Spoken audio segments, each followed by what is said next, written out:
Par une nuit de tempête, un millionnaire chasse sa propre épouse du manoir, persuadé de se débarrasser de quelqu'un sans valeur. Ce qu'il n'imagine pas, c'est que chaque pas qu'il fait dans cette propriété cache une erreur fatale, scellée dans des contrats qu'il n'a jamais lus attentivement. Alors qu'il célèbre sa nouvelle vie de luxe et de pouvoir, des forces silencieuses commencent à s'activer pour faire s'effondrer tout ce qu'il croit posséder.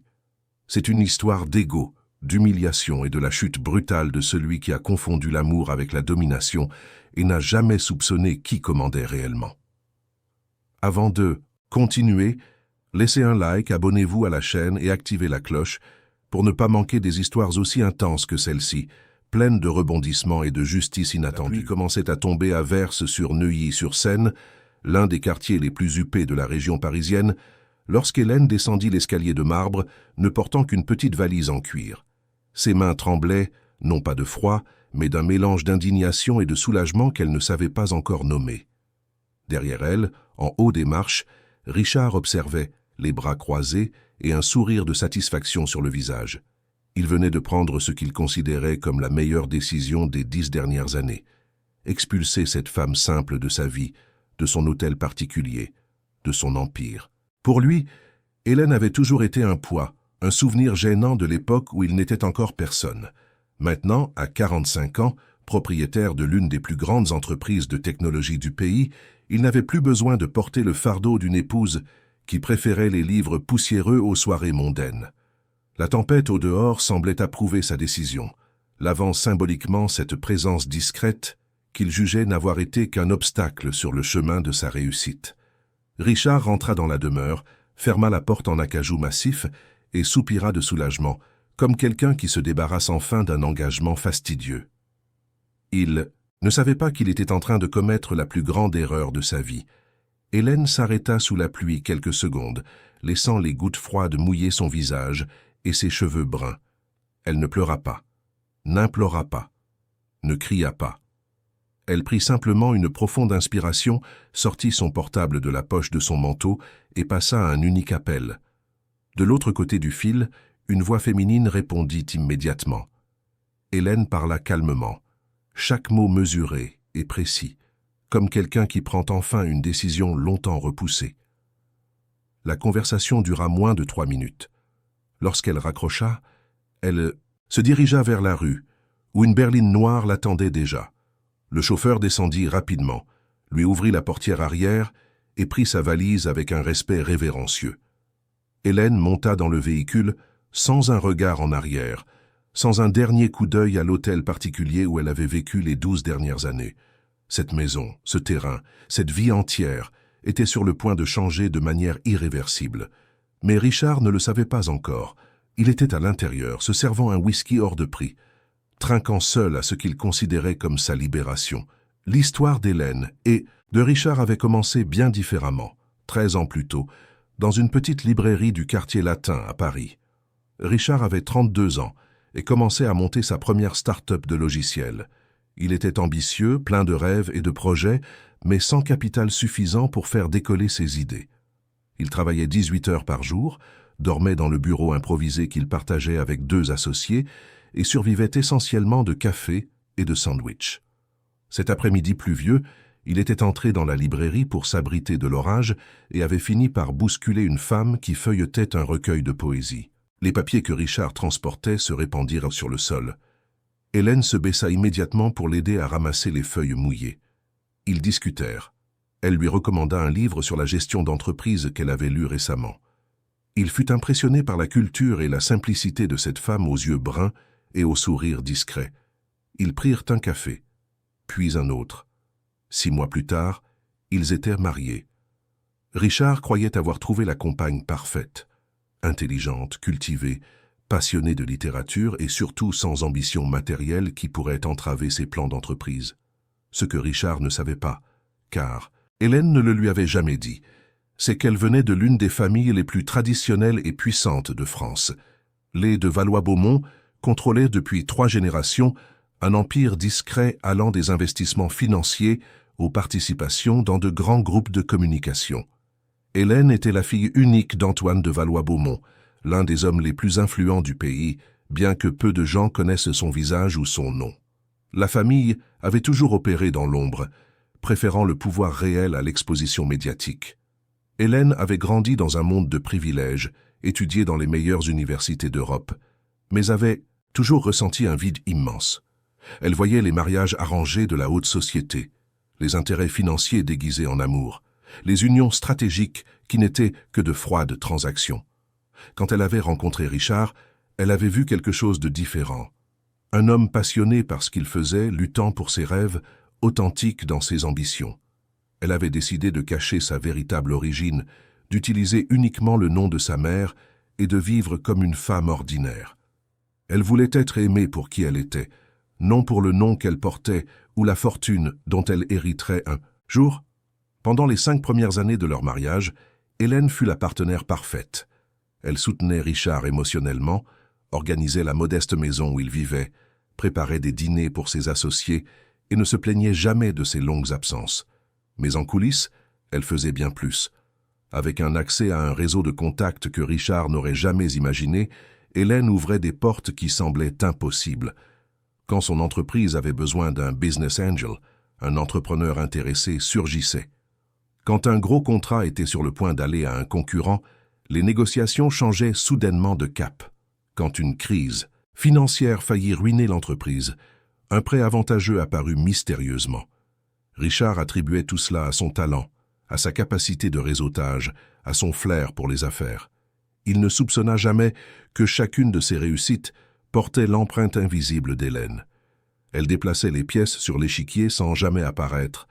Elle passait des appels discrets à des directeurs de banque qui étaient des amis d'enfance de son père. Elle activait des investisseurs qui devinrent des faveurs à la famille de Valois-Beaumont. Elle résolvait des problèmes juridiques grâce à des avocats de premier ordre qui travaillaient pro bono parce qu'Hélène le demandait personnellement. Lorsque l'entreprise de Richard décolla enfin et qu'il devint un millionnaire respecté dans le secteur de la technologie, Hélène espérait que ce succès les rapprocherait. Au lieu de cela, l'argent et la renommée changèrent complètement le mari qu'elle avait connu. Richard commença à fréquenter les soirées de l'élite parisienne, à apparaître dans les magazines économiques, à donner des conférences sur l'entrepreneuriat. Il se vendait comme un self-made man, un génie qui avait bâti un empire à partir de rien, sans l'aide de personne. Plus il montait, plus Hélène semblait diminuer à ses yeux. Il se mit à critiquer ses vêtements simples, à se plaindre qu'elle préférait rester à la maison à lire, plutôt que de l'accompagner à des événements mondains.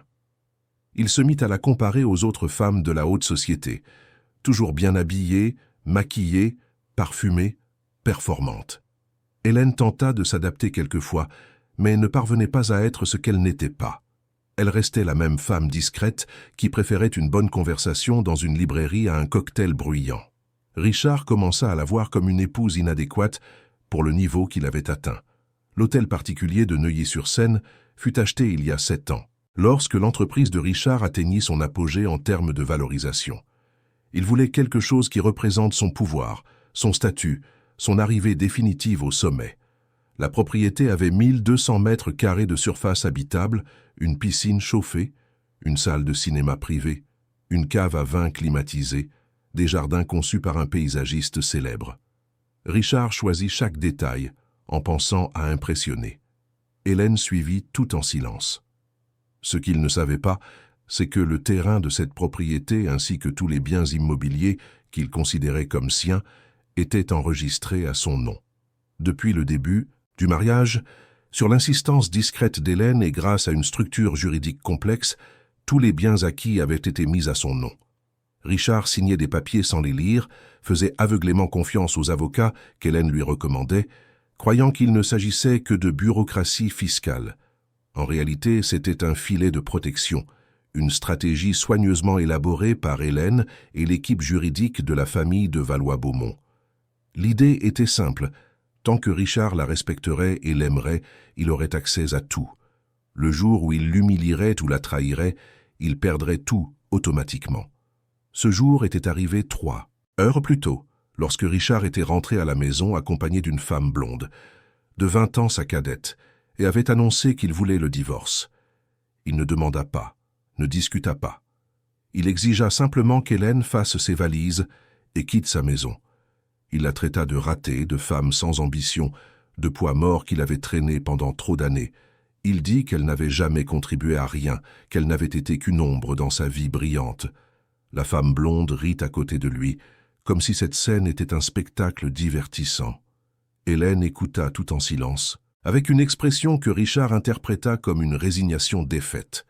Il ne remarqua pas que c'était une froide détermination. Elle monta dans sa chambre, ne prit que l'essentiel et descendit les escaliers pour la dernière fois en tant que résidente de cet hôtel particulier. Richard la chassa sous la pluie sans le moindre remords. Il pensait se débarrasser d'un problème. En réalité, il signait la fin de tout ce qu'il avait construit.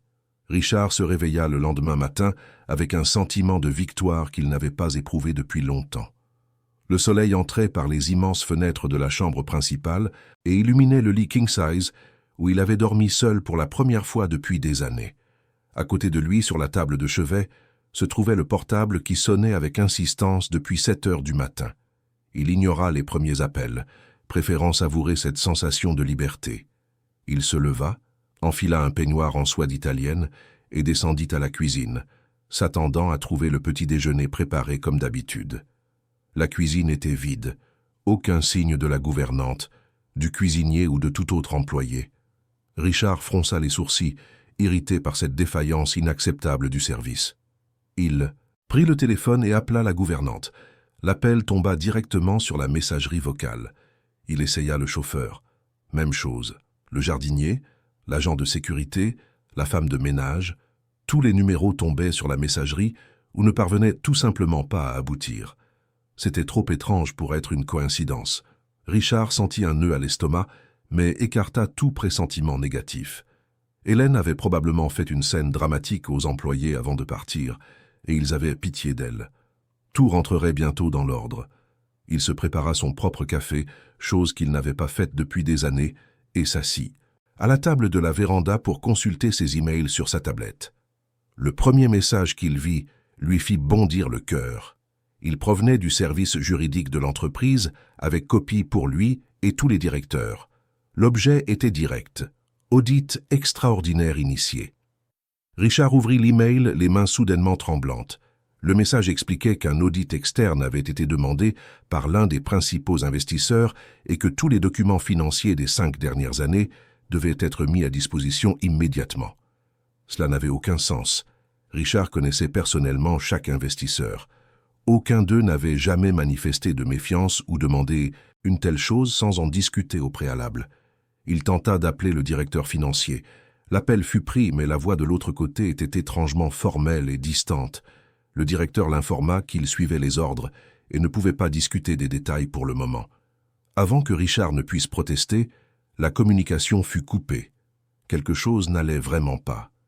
Richard passa toute la matinée à essayer de comprendre ce qui se passait. Il appela des investisseurs, des partenaires commerciaux, des membres du conseil d'administration. Certains ne répondirent pas. D'autres furent polis, mais évasifs. L'un d'eux, un entrepreneur que Richard, considéré comme un ami personnel, fut plus direct. Il dit avoir reçu des informations préoccupantes sur la gestion financière de l'entreprise et qu'il devait réévaluer sa position d'investisseur. Quand Richard demanda de quelles informations il s'agissait, l'homme répondit simplement qu'il ferait mieux de parler à ses avocats. L'appel fut brusquement interrompu. Richard sentit la panique commencer à monter. En quelques heures, son monde s'effondrait et il ne comprenait pas pourquoi. Il tenta d'accéder au compte bancaire de l'entreprise via l'application. Tous étaient temporairement bloqués pour les transactions. Il tenta d'accéder à ses comptes personnels. Certains étaient accessibles, mais les principaux, ceux où se trouvaient les montants les plus significatifs, avaient un accès restreint. Un message l'informait qu'il devait contacter son gestionnaire pour plus d'informations. Richard appela immédiatement la banque.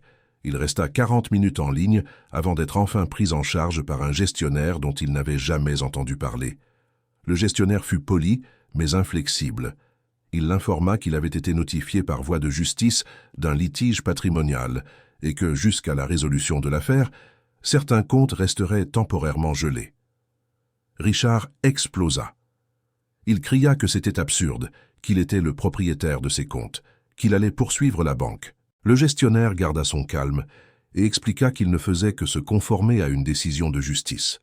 Lorsque Richard exigea de savoir qui avait engagé la procédure, le gestionnaire dit que cette information figurait dans la notification qui avait déjà été envoyée par email.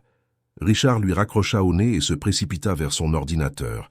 Au milieu de dizaines d'emails non lus, il en trouva un avec l'en-tête de l'un des cabinets d'avocats les plus puissants de France. Il ouvrit la pièce jointe et commença à lire. Chaque ligne était un coup de marteau sur sa perception de la réalité.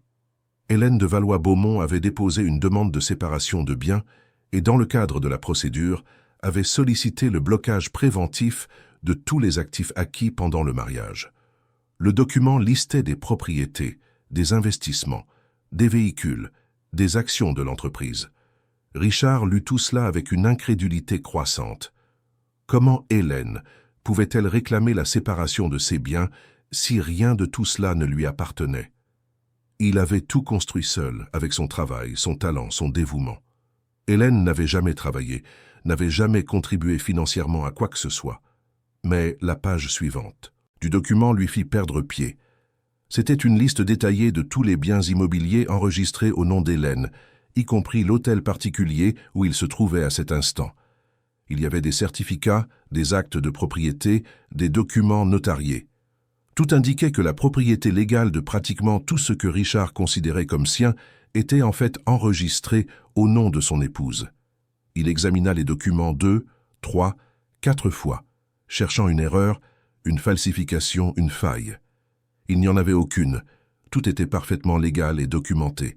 Richard chancela jusqu'au canapé du salon et s'assit, lourdement. Comment était-ce possible? Comment n'avait-il rien remarqué? Il essaya de se souvenir des processus d'achat, des signatures, des visites chez le notaire. Il y avait toujours un avocat présent, expliquant qu'il valait mieux mettre les biens à son nom pour des raisons fiscales, pour la protection du patrimoine, par stratégie d'entreprise. Richard avait fait confiance. Il n'avait jamais remis en question. Après tout, ils étaient mari et femme, et dans sa tête, ce qui était à elle était aussi à lui. Ou plutôt, il avait toujours pensé que ce qui était à lui n'était qu'à lui. Il découvrait maintenant qu'il n'avait jamais été propriétaire de rien. Le téléphone sonna de nouveau. Cette fois, Richard répondit immédiatement. C'était son avocat personnel, celui qui s'occupait de ses contrats et de ses affaires depuis des années. L'homme était visiblement nerveux. Il l'informa qu'il avait reçu une notification du cabinet représentant Hélène et que la situation était extrêmement délicate. Richard l'interrompit avec impatience, exigeant que l'avocat résolve cela immédiatement, qu'il fasse appel, qu'il bloque toute action d'Hélène. L'avocat prit une profonde inspiration avant de répondre. Il dit qu'il ne pouvait pas représenter Richard dans cette affaire spécifique en raison d'un conflit d'intérêts. Quand Richard demanda de quel conflit il s'agissait, l'avocat révéla quelque chose qui le laissa sans voix. Il avait en fait été engagé et payé tout au long de ces années par une société de conseil juridique appartenant à la famille d'Hélène. Richard ne l'avait jamais su, car les paiements étaient traités via des structures complexes, mais au fond, cet avocat avait toujours travaillé pour protéger les intérêts d'Hélène, pas les siens. L'avocat s'excusa, dit qu'il n'avait fait que son travail et raccrocha. Richard resta à regarder le téléphone dans ses mains, comme si cet objet était un artefact extraterrestre qu'il ne pouvait plus comprendre. L'après-midi fut une succession de révélations dévastatrices. Richard découvrit que les principaux contrats de l'entreprise avaient été structurés avec des clauses permettant aux investisseurs de retirer leur capital en cas de changement de statut civil du PDG. Il découvrit qu'Hélène était, par le biais de sociétés offshore, actionnaire minoritaire de plusieurs entreprises qui faisaient affaire avec lui. Il découvrit que plusieurs de ses clients les plus importants avaient des liens avec la famille de Valois-Beaumont. Plus il enquêtait, plus il réalisait que toute sa vie avait été soutenue par un réseau invisible qu'Hélène commandait en coulisses. Chaque succès qu'il avait attribué exclusivement à son talent portait sa marque discrète. Chaque porte qui s'était ouverte miraculeusement avait été déverrouillée par elle. Chaque crise qui avait été surmontée de manière presque magique avait été résolue par elle. Richard avait toujours pensé qu'il était un génie des affaires. Il découvrait maintenant qu'il n'était qu'un homme médiocre qui avait eu la chance d'épouser quelqu'un d'assez puissant pour le faire paraître spécial. La prise de conscience était dévastatrice, mais pire encore, était la certitude qu'il avait tout gâché par pure arrogance. Quand le soleil commença à se coucher, Richard était assis par terre dans le salon entouré de papiers, de documents et de rapports qu'il avait passé la journée à analyser. L'hôtel particulier était silencieux. Il n'y avait pas d'employés, pas de mouvement, pas de vie. Il était complètement seul dans cette immense maison qu'il découvrait maintenant ne pas être la sienne. Le téléphone sonna une fois de plus. Il regarda l'écran et vit que c'était la femme blonde qui était avec lui la veille. Elle voulait savoir quand il passerait la chercher, car ils avaient prévu de dîner dans un restaurant sophistiqué. Richard ne répondit même pas. Il éteignit simplement le téléphone et le jeta sur le canapé. Il devait réfléchir, trouver une issue, reprendre le contrôle de la situation. Mais pour la première fois depuis de nombreuses années, Richard n'avait pas la moindre idée de comment faire. Il avait toujours été l'homme qui avait toutes les réponses, qui prenait des décisions rapides, qui ne montrait jamais de faiblesse. Maintenant, il était paralysé, perdu, complètement anéanti par une révélation qu'il n'aurait jamais imaginée possible. Hélène était assise dans une suite d'un hôtel 5 étoiles du centre de Paris lorsqu'elle reçut le rapport complet des actions menées au cours des dernières 24 heures. Elle ne se cachait pas, ne fuyait pas. Elle avait simplement décidé qu'elle avait besoin d'un espace neutre pendant que les procédures judiciaires suivaient leur cours. La suite offrait une vue panoramique sur la ville, mais Hélène regardait à peine dehors. Elle était concentrée sur les documents étalés sur la table de travail. Son avocat principal, maître Marcel Vasseur, un homme de 60 ans qui connaissait Hélène depuis son enfance, lui avait envoyé un rapport détaillé de chaque mouvement. Les comptes étaient bloqués. Les investisseurs étaient notifiés. L'audit était en cours. Les employés de l'hôtel particulier avaient été temporairement mis en congé avec leur salaire intégral. Tout se déroulait exactement comme prévu. Hélène ne ressentait aucun plaisir à cela. Elle ressentait seulement une profonde tristesse, mêlée de soulagement. Soulagement d'avoir enfin pris la décision qu'elle repoussait depuis des années. Tristesse parce que cela signifiait que tout ce qu'elle avait construit avec amour n'avait été qu'une illusion. Le portable sonna. C'était Marine, sa meilleure amie depuis leurs études en Europe. Marine était l'une des rares personnes à connaître la véritable histoire d'Hélène, son origine et les raisons pour lesquelles elle avait tout caché à Richard. Hélène répondit et entendit la voix inquiète de son amie lui demander comment elle allait. Hélène répondit qu'elle allait bien, qu'elle était certaine d'avoir fait ce qu'il fallait. Marine demanda si Hélène ne pensait pas avoir été peut-être trop radicale, s'il ne valait pas la peine de donner une dernière chance à Richard. Hélène fut catégorique dans sa réponse. Elle expliqua qu'il ne s'agissait pas seulement de l'humiliation de la veille. Il s'agissait d'années de mépris croissant, d'être rabaissé, de voir sa contribution ignorée, d'être traité comme un accessoire défectueux qu'il fallait remplacer. Richard ne l'avait pas seulement chassé de la maison. Il avait chassé toute possibilité de rester ensemble, de construire un avenir. Et en le faisant devant une autre femme, avec cruauté et mépris, il avait franchi une ligne de non-retour. Marine soupira de l'autre côté du fil et dit qu'elle comprenait. Elle proposa de venir à l'hôtel, mais Hélène la remercia et dit qu'elle préférait rester seule pour le moment. Elle avait besoin de digérer tout cela, de penser à l'avenir, de décider de ses prochains pas. Pendant ce temps, de l'autre côté de la ville, Richard tentait désespérément de trouver quelqu'un qui puisse l'aider. Il appela tous, les avocats qu'il connaissait, mais aucun ne voulut prendre l'affaire. Certains prétextèrent un agenda surchargé. D'autres furent plus directs et dirent qu'ils ne voulaient pas se mettre à dos la famille de Valois-Beaumont. Richard comprit enfin contre qui il se battait. Ce n'était pas seulement contre Hélène, c'était contre une structure de pouvoir qu'il ne pourrait jamais affronter seul. Il tenta d'appeler le père d'Hélène, Antoine de Valois-Beaumont, un homme qu'il n'avait rencontré que 2 fois pendant toutes ces années de mariage. À ces occasions, Antoine avait été poli mais distant, traitant Richard avec une courtoisie froide qui l'avait toujours dérangé. Maintenant, Richard comprenait que cette froideur était un mépris contenu. Antoine savait que son gendre était un imposteur soutenu par sa fille. L'appel tomba directement sur le répondeur. Richard laissa un message demandant une conversation, disant que c'était un malentendu, qu'il aimait Hélène et voulait tout arranger. Sa propre voix lui parut désespérée et pathétique. Il raccrocha, honteux de lui-même. La nuit tomba et Richard était toujours seul dans l'hôtel particulier. Il essaya de cuisiner quelque chose, mais n'avait aucune idée du fonctionnement des appareils électroménagers high-tech qu'il avait lui-même achetés. Il finit par commander de la nourriture via une application. Quand le livreur arriva, Richard réalisa qu'il n'avait pas d'argent liquide et que sa carte principale était bloquée. Il dut utiliser une carte secondaire qu'il n'utilisait jamais. Le sentiment d'impuissance était écrasant. Lui, qui avait toujours été servi, qui avait toujours tout eu à portée de main, ne parvenait même plus à commander un repas décemment. Il mangea seul dans l'immense salle à manger, assis au bout d'une table, pouvant accueillir 20 personnes. Le silence était oppressant. Pour la première fois depuis des années, Richard se retrouva obligé de rester seul avec ses pensées, sans distraction, sans réunion, sans le brouhaha constant qui l'entourait toujours. Et ce qu'il découvrit en lui-même n'avait rien d'agréable. Il découvrit un vide immense. Il découvrit qu'il n'avait pas de vrais amis, seulement des contacts professionnels. Il découvrit qu'il n'avait pas de passe-temps, de passion ou d'intérêt en dehors du travail. Il découvrit qu'il avait construit une vie complètement creuse, une façade brillante sans aucun contenu réel derrière. Le 3e jour après l'expulsion d'Hélène, Richard reçut une visite inattendue. C'étaient 2 huissiers de justice accompagnés d'un avocat. Ils avaient une ordonnance du tribunal pour réaliser un inventaire préliminaire des biens de la propriété. Richard protesta, dit que c'était une violation de sa vie privée. Mais les huissiers lui montrèrent des documents légaux qui les autorisaient à entrer.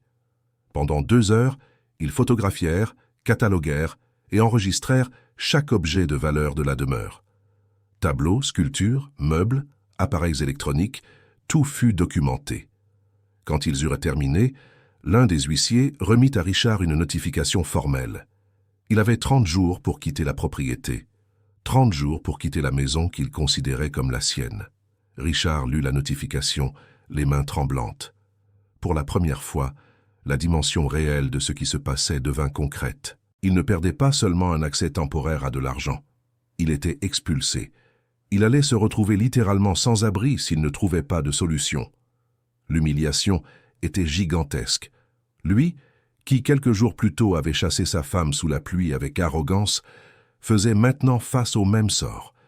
Richard passa la nuit à faire des recherches sur la famille de Valois-Beaumont. Il découvrit des choses qu'il aurait dû découvrir des années plus tôt. Antoine de Valois-Beaumont n'était pas seulement un riche homme d'affaires, il était le patriarche de l'une des familles les plus influentes du pays, avec des relations politiques, commerciales et sociales qui s'étendaient sur des décennies. La fortune de la famille était ancienne, consolidée, pratiquement intouchable.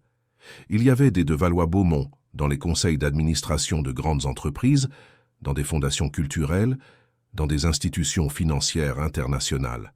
C'était le genre de pouvoir qui n'apparaissait pas dans les magazines ou les listes de milliardaires, car il opérait à un niveau bien supérieur. Richard trouva une seule vieille photo d'Hélène lors d'un événement caritatif européen. Elle devait avoir une 20aine d'années et se tenait à côté de son père et de plusieurs autres noms que Richard reconnut comme appartenant à l'élite mondiale. Elle portait une robe de créateur, des bijoux discrets mais certainement très chers, et avait cette allure de quelqu'un né et élevé dans un monde de privilèges. C'était une Hélène complètement différente de celle qu'il avait connue. Ou plutôt, c'était la véritable Hélène qu'il ne s'était jamais donné la peine de connaître. Elle avait caché tout cela, avait renoncé à ce monde, pour vivre une vie simple à ses côtés, et il avait tout jeté, comme si c'était des ordures. La femme blonde apparut le matin du 4e jour. Elle était impatiente et irritée. Elle voulait savoir pourquoi Richard ne l'avait pas contacté, pourquoi il ne répondait pas à ses messages, pourquoi il avait disparu. Richard la regarda comme s'il voyait une étrangère. Elle était excessivement maquillée, portait des vêtements chers que Richard avait probablement payés, et avait cette expression de quelqu'un qui a l'habitude d'obtenir tout ce qu'elle veut. Richard tenta d'expliquer qu'il faisait face à de graves problèmes, qu'il avait besoin d'espace. Elle rétorqua qu'elle n'était pas intéressée par les problèmes, qu'ils avaient prévu de partir en week-end à Saint-Tropez et qu'elle avait déjà fait ses valises. Richard dit qu'il ne voyagerait pas, qu'elle devait partir. La femme rit, pensant qu'il plaisantait. Quand elle réalisa qu'il était sérieux, elle changea complètement d'attitude. Elle demanda si les problèmes étaient financiers. Richard hésita avant de répondre, mais finit par admettre que oui. Sa réaction fut instantanée et brutale. Elle prit son sac de créateur, arrangea ses cheveux et dit qu'elle s'en allait. Elle dit qu'elle n'avait pas de temps pour les hommes fauchés, qu'elle avait connu Richard parce qu'il était riche et puissant, et que s'il n'était plus ni l'un ni l'autre, elle n'avait aucune raison de rester. Elle sortit en claquant la porte, qui ne regarda même pas en arrière. Richard resta debout au milieu du salon, digérant ce qui venait de se passer. Il avait chassé Hélène, une femme qu'il avait vraiment aimée, qui avait tout construit à ses côtés, qui n'avait jamais rien demandé en retour, pour être avec cet opportuniste qui venait de l'abandonner à la première difficulté. L'ironie était si cruelle que Richard ne savait pas s'il devait rire ou pleurer. Il avait méprisé de l'or pour embrasser de la camelote. Il avait échangé la substance contre l'apparence. Il avait détruit quelque chose de réel pour poursuivre une illusion. Et maintenant il était seul, sans rien, face aux conséquences de ses choix terribles. Il s'assit par terre, appuya sa tête contre le mur froid, et pour la première fois depuis son enfance, Richard pleura. Il pleura la perte d'Hélène, la destruction qu'il avait causée, la découverte que tout ce qu'il pensait être était un mensonge. Il pleura la vérité brutale qu'il n'avait jamais été l'homme qu'il s'imaginait être. Il pleura parce qu'il comprenait enfin qu'il avait perdu la seule personne qu'il avait vraiment aimée et que cette perte était entièrement de sa faute. Hélène se trouvait dans la bibliothèque privée de la famille de Valois-Beaumont, située dans une propriété rurale à 2 heures de Paris.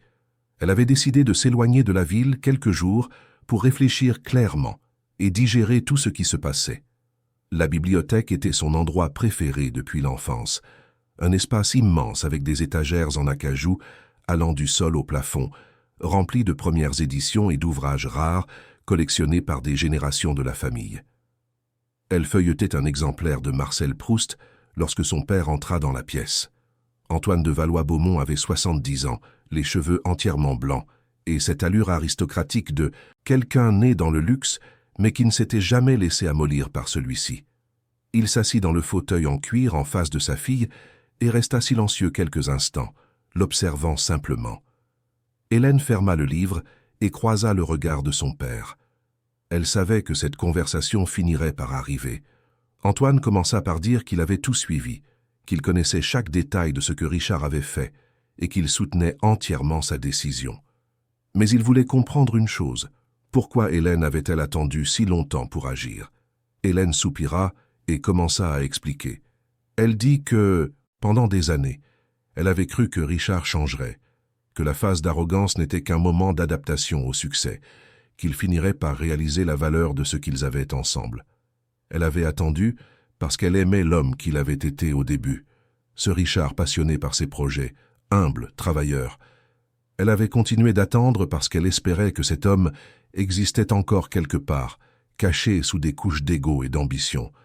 Mais la nuit où il l'avait chassé de la maison, Hélène avait enfin compris que ce Richard du début n'avait soit jamais vraiment existé, soit était définitivement mort. L'homme qui l'avait humilié devant une autre femme, qui l'avait traité de poids mort, qui l'avait jeté sous la pluie sans le moindre remords, cet homme ne méritait plus une seule seconde de sa patience. Antoine écouta tout sans l'interrompre.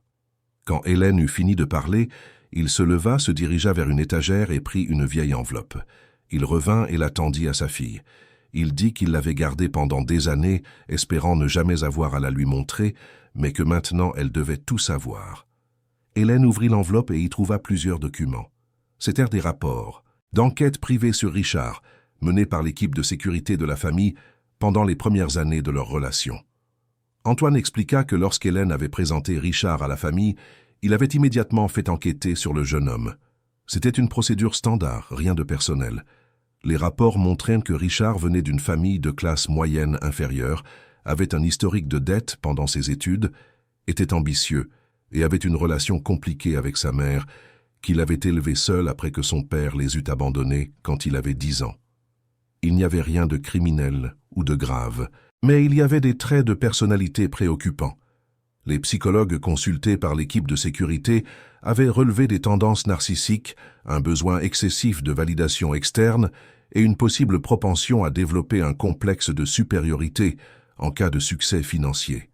Antoine dit qu'il avait montré ses rapports à Hélène à l'époque, mais elle était amoureuse et n'avait pas voulu y croire.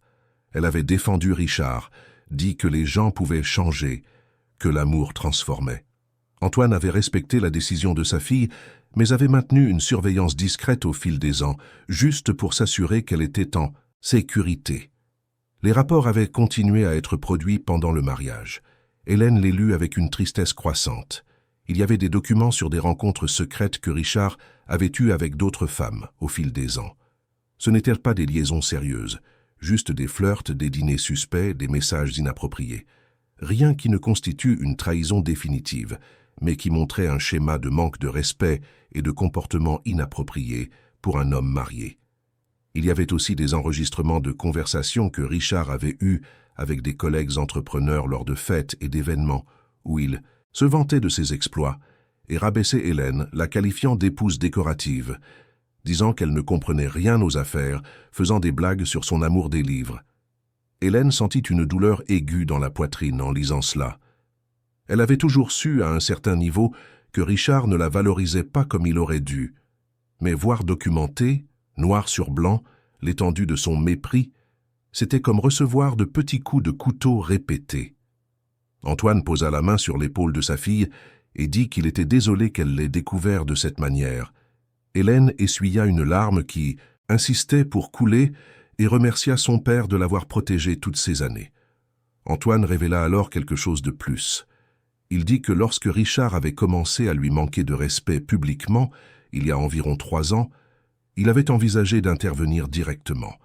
Il aurait pu détruire Richard d'un simple coup de fil, aurait pu retirer discrètement tous les soutiens qui étayaient son succès. Mais il ne l'avait pas fait par respect pour Hélène et son autonomie. Il savait que sa fille devait prendre ses propres décisions, même si elles étaient douloureuses.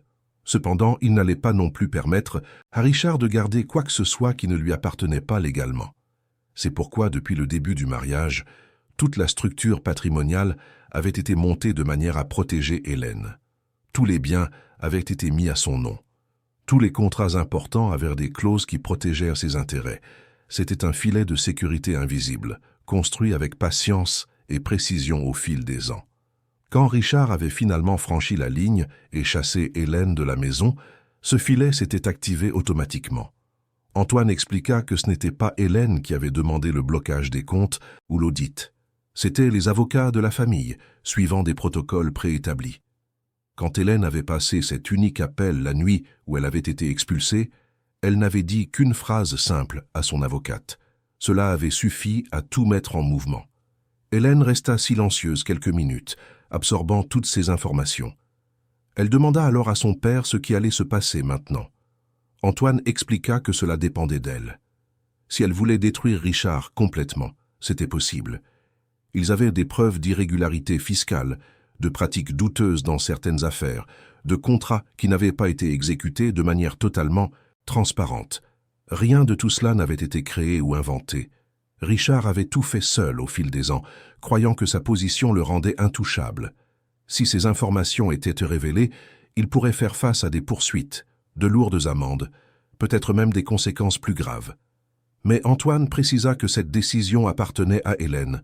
Elle pouvait opter pour la destruction totale ou simplement récupérer ce qui lui appartenait et aller de l'avant. Hélène réfléchit attentivement. Elle ne voulait pas la vengeance pour la vengeance. Elle ne voulait pas détruire Richard par plaisir sadique ou par haine.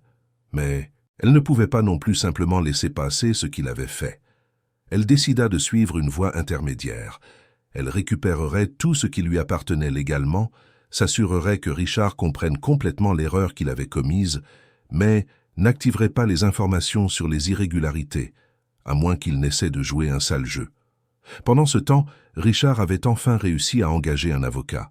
Ce n'était pas l'un des meilleurs, mais c'était ce qu'il pouvait se permettre avec les ressources limitées auxquelles il avait encore accès.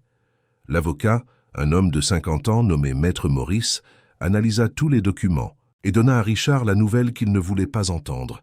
Il n'y avait absolument rien à faire pour inverser la situation. Tout était parfaitement légal et documenté.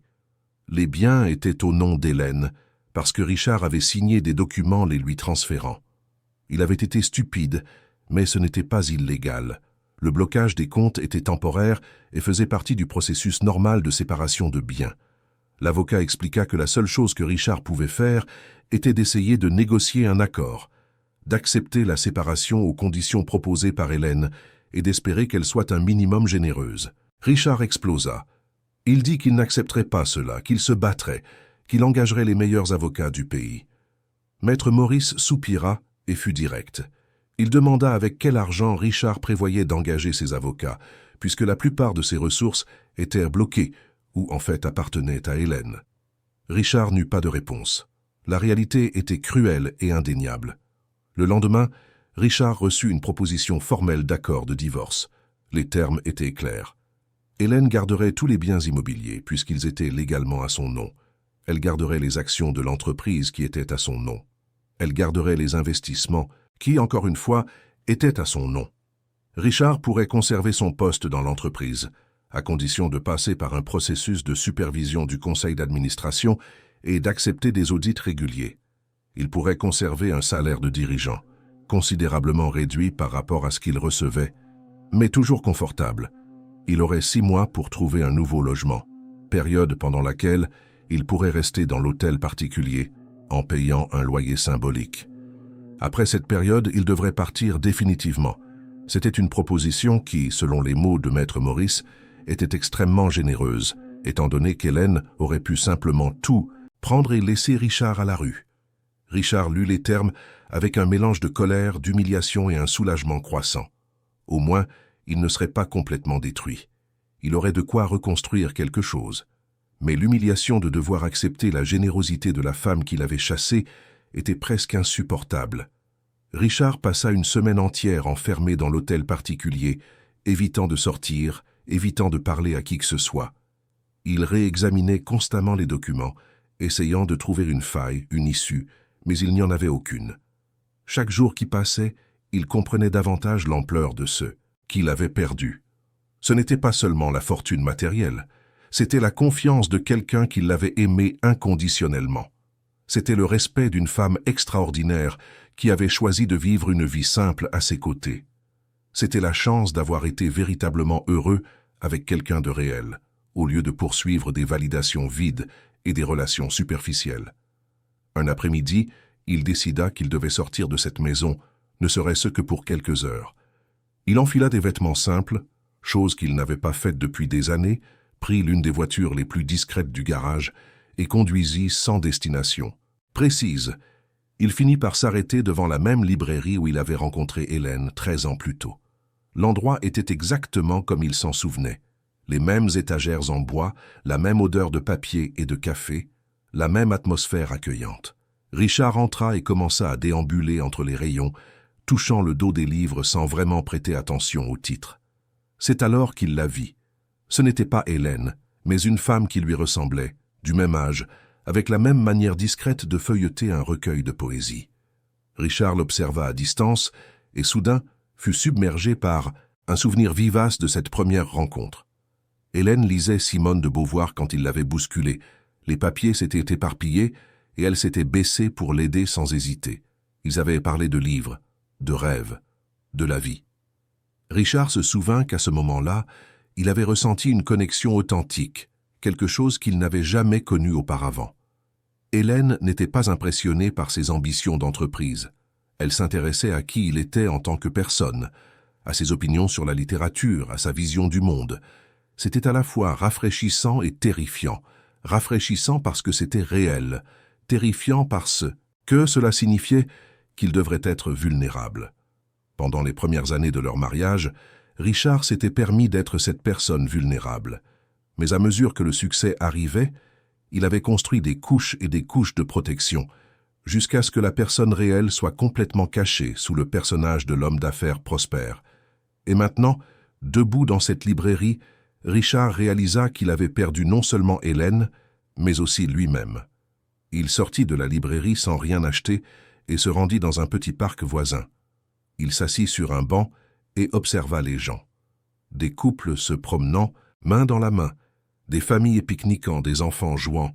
Tout semblait si simple, si authentique, si éloigné du monde qu'il s'était construit. Un monde d'apparence, de compétition constante, où l'on n'est jamais assez bien, où l'on doit toujours prouver quelque chose à quelqu'un. Richard prit son portable et pour la première fois depuis des années, ouvrit les vieilles photos qu'il avait stockées. Il y avait des centaines de photos de lui et d'Hélène des premières années de leur mariage. Eux, sur une plage simple, elle lisant et lui travaillant sur son ordinateur portable. Eux, dans un petit café, souriant, à une blague privée. Elle, dans la cuisine de leur première maison, lui apprenant à faire un gâteau, lui enlaçant Hélène sur un vieux canapé, regardant un film. Aucune de ces photos n'était ostentatoire ou faite pour impressionner. C'étaient juste des moments réels de deux personnes qui s'aimaient. Richard sentit les larmes revenir. Quand tout avait-il changé? Quand avait-il décidé que cela ne suffisait pas? Les semaines suivantes, la vie de Richard entra dans une nouvelle routine étrange. Il continuait d'aller au bureau, mais son autorité était sévèrement diminuée. Le conseil d'administration, désormais conscient qu'Hélène était la véritable force derrière de nombreux succès de l'entreprise, avait mis en place de nouvelles procédures de supervision. Chaque décision importante que Richard prenait devait être approuvée. Chaque projet devait passer par une analyse détaillée. Non pas qu'il se méfiait nécessairement de ses capacités techniques, mais il voulait s'assurer qu'il n'y aurait plus de surprises. Richard détestait cette surveillance constante, mais n'avait d'autre choix que de l'accepter. Les employés de l'entreprise avaient également changé d'attitude. Auparavant, ils le traitaient avec un mélange de peur et de révérence. Maintenant, il y avait une distance respectueuse, mais aussi un manque d'enthousiasme. Tout le monde savait ce qui s'était passé. Les rumeurs s'étaient répandues rapidement. Le tout-puissant PDG avait été humilié par sa propre femme. Les gens le traitaient toujours professionnellement, mais l'éclat dans leurs yeux, cette admiration qu'il appréciait tant, avait complètement disparu. Un après-midi, Richard fut convoqué à une réunion extraordinaire du conseil. Quand il arriva dans la salle de conférence, il trouva des visages sérieux et tendus. Le président du conseil, un entrepreneur expérimenté nommé Auguste Fournier, alla droit au but. L'audit avait révélé des irrégularités significatives dans certains contrats signés au cours des 3 dernières années. Rien de criminel, mais des pratiques douteuses qui mettaient l'entreprise en danger sur les plans juridiques et de réputation. Richard tenta de se défendre, d'expliquer le contexte de chaque situation, mais ses justifications sonnèrent faibles, même à ses propres oreilles. Auguste posa alors une question qui fit taire Richard. Il demanda si Hélène était au courant de ces irrégularités. Richard hésita avant de répondre. Il dit que non, qu'il ne partageait jamais les détails opérationnels avec elle. Auguste hocha lentement la tête et révéla alors quelque chose qui laissa Richard blême. Hélène le savait. Elle l'avait toujours su. Chaque irrégularité, chaque raccourci que Richard avait pris, chaque pratique douteuse, tout était documenté dans des rapports qu'elle recevait discrètement au fil des ans. Elle n'était jamais intervenue car elle était convaincue que Richard finirait par corriger le tir. Mais elle savait. Et maintenant, dans le contexte du divorce, ces informations étaient utilisées comme levier pour s'assurer que Richard coopère pleinement. Richard sortit de cette réunion complètement anéanti. Il avait toujours pensé qu'il était plus malin que tout le monde, qu'il pouvait prendre des raccourcis sans que personne ne s'en aperçoive, que sa position le protégeait des conséquences. Découvrir qu'Hélène suivait tout, qu'elle avait entre les mains des informations qui auraient pu le détruire complètement, mais qu'elle avait choisi de ne pas les utiliser jusqu'à ce qu'il l'humilie publiquement, fut dévastateur. Elle l'avait protégé, même quand il ne méritait aucune protection. Elle avait gardé ses secrets même quand il ne lui montrait aucun respect. Chaque révélation était une nouvelle couche d'humiliation. Richard commença à comprendre qu'Hélène n'était pas seulement la femme discrète qui lisait des livres. Elle était une stratège, elle était puissante. Elle était infiniment plus intelligente qu'il ne l'avait jamais cru. Et il avait tout gâché par pure arrogance et stupidité. Cette nuit-là, de nouveau, seul dans l'hôtel particulier qui n'était pas le sien, Richard prit du papier et un stylo et commença à écrire une lettre à Hélène. Il écrivit et déchira. Écrivit et déchira à nouveau. Il tenta de trouver des mots pour exprimer le regret qu'il ressentait, mais tout sonnait faux et insuffisant. Comment s'excuser pour des années de mépris? Comment expliquer qu'il n'avait réalisé sa valeur qu'après l'avoir perdue? Il finit par abandonner la lettre. Hélène, de son côté, commençait à reconstruire sa vie. Elle avait emménagé dans un appartement élégant mais non ostentatoire dans le quartier du Marais. Elle avait repris contact avec des amis qu'elle avait négligés pendant ses années de mariage. Elle recommençait à fréquenter des événements culturels, des lancements de livres, des expositions d'art. Lentement, elle se reconnectait avec la personne qu'elle était avant Richard, mais maintenant plus forte, plus sage, plus consciente de sa propre valeur. Marine était toujours présente, offrant son soutien et, occasionnellement, essayant de la convaincre de sortir pour rencontrer de nouvelles personnes. Hélène la remerciait, mais n'était pas encore prête à envisager de nouvelles relations. Elle devait d'abord guérir ses blessures, digérer tout ce qui s'était passé, redécouvrir qui elle était sans être dans l'ombre de quelqu'un. Un après-midi, alors qu'elle prenait un café dans sa librairie préférée, Hélène rencontra par hasard le professeur Béatrice, une professeure de littérature qui avait été son mentor à l'université. Elles discutèrent longuement. Béatrice, qui avait toujours été perspicace, remarqua quelque chose de différent chez Hélène. Elle lui demanda ce qui avait changé. Hélène raconta une version abrégée de l'histoire. Béatrice écouta tout et dit alors quelque chose qui résonna dans l'esprit d'Hélène pendant des jours. Elle dit que parfois, nous devons tout perdre pour découvrir que nous n'avons jamais eu besoin de rien, de tout cela pour être complet. 2 mois après la séparation, Richard signa enfin les papiers du divorce. Ce fut un moment surréaliste, de s'asseoir dans le bureau de l'avocat et d'apposer sa signature sur des documents qui mettaient officiellement fin à son mariage avec Hélène. Maître Maurice tenta de faire un commentaire réconfortant, mais Richard demanda le silence. Il ne voulait pas de mots vides. Il voulait juste en finir et aller de l'avant, si tant est que ce soit possible. En sortant du cabinet, Richard sentit un poids immense. C'était officiel. Hélène n'était plus sa femme. Il avait définitivement perdu la seule femme qu'il avait vraiment aimée. Il marcha sans but dans les rues du centre de Paris, se mêlant à la foule, n'étant plus qu'une personne parmi d'autres dans la ville gigantesque. Pour la première fois depuis des années, personne ne le reconnut. Personne ne lui demanda un autographe ou un selfie, personne ne l'arrêta pour le complimenter. Il n'était qu'un homme ordinaire, portant le poids de ses mauvais choix. Et à ce moment-là, au milieu de la foule anonyme, Richard commença enfin à comprendre ce qu'il avait vraiment perdu. Les mois suivants furent une période d'adaptation douloureuse pour Richard. Il avait déménagé dans un appartement plus petit, loué avec le salaire qu'il recevait désormais de l'entreprise. Ce n'était pas un mauvais endroit. En fait, pour une personne normale, c'était un excellent appartement. Mais pour quelqu'un qui avait été habitué à un hôtel particulier de 1200 mètres carrés, ces 80 mètres carrés ressemblaient à une cellule. Richard essaya de décorer l'espace, d'acheter des meubles, de faire de cet endroit un foyer. Mais tout semblait provisoire, incomplet.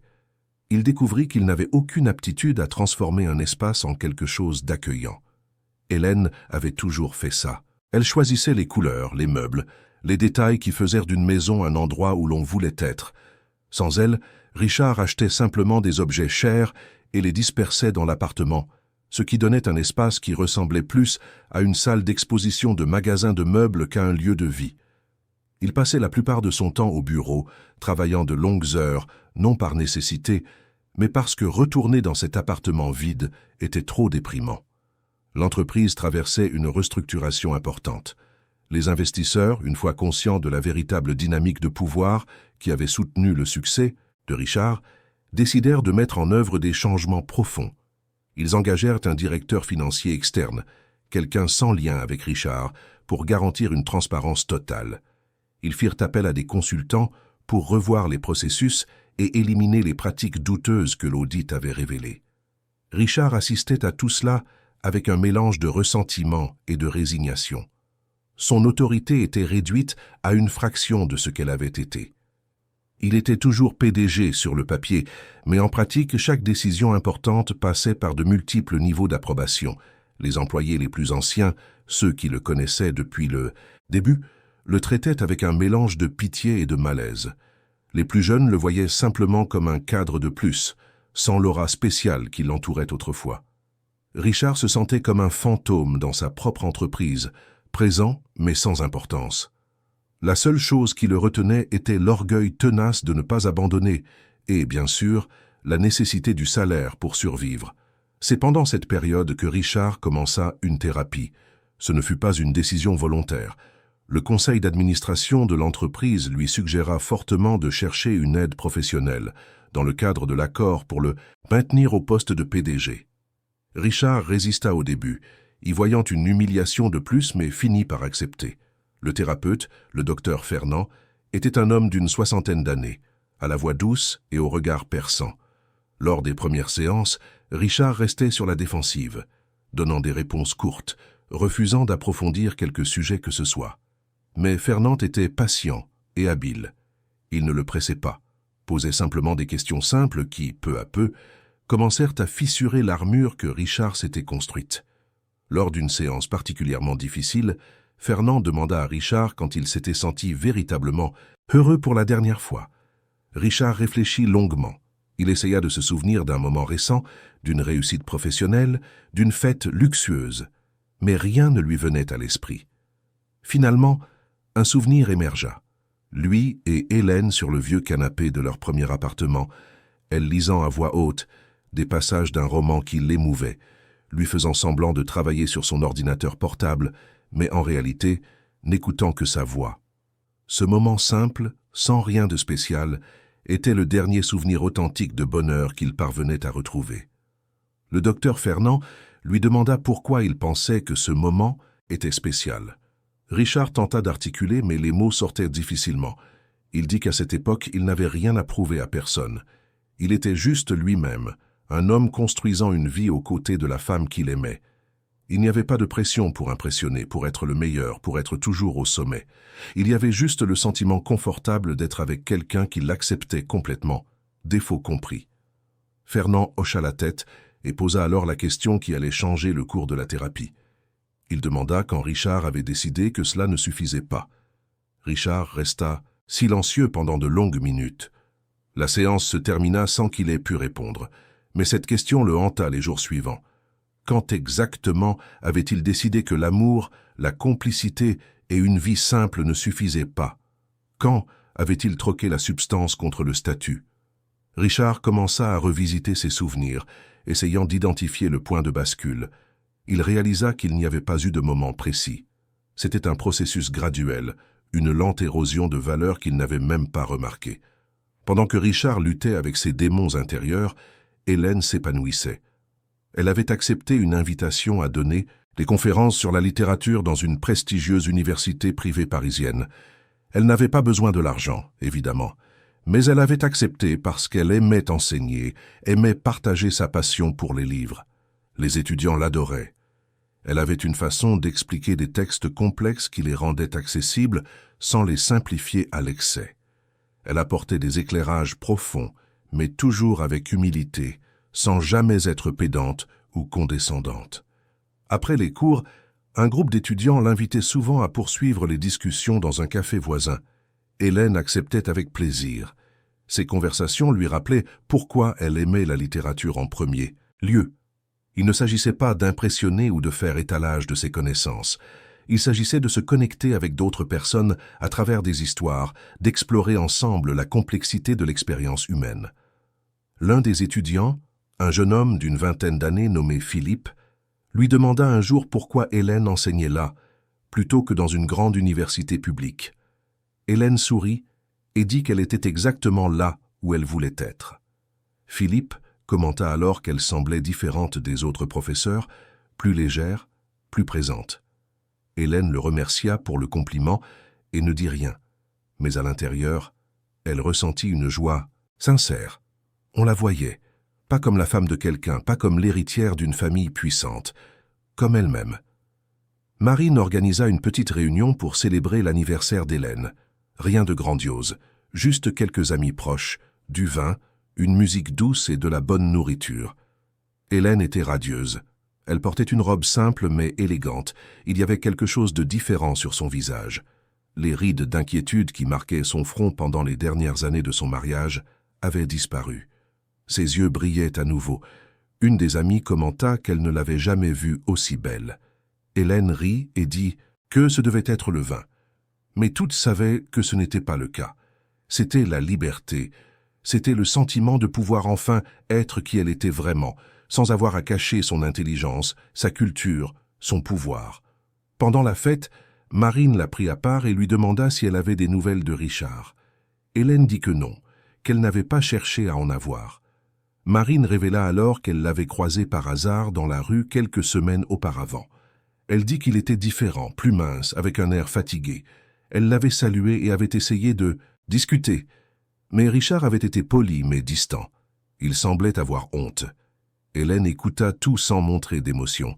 Elle dit simplement qu'elle espérait qu'il allait bien, mais que sa vie ne l'incluait plus d'aucune manière. Richard, à la même période, faisait une découverte sur lui-même grâce à la thérapie. Le docteur Fernand l'avait aidé à comprendre que son comportement au fil des ans n'était pas le résultat d'une méchanceté inhérente, mais d'une blessure profonde jamais guérie. Son père les avait abandonnés quand il était enfant, et cela avait créé un vide immense que Richard avait passé sa vie à essayer de combler avec des réussites extérieures. Il cherchait une validation constante, parce qu'il ne s'était jamais senti validé là où cela comptait vraiment, dans son enfance. Quand il avait commencé à réussir en affaires, cette validation externe était devenue une addiction. Plus il en avait besoin. Ce n'était jamais assez.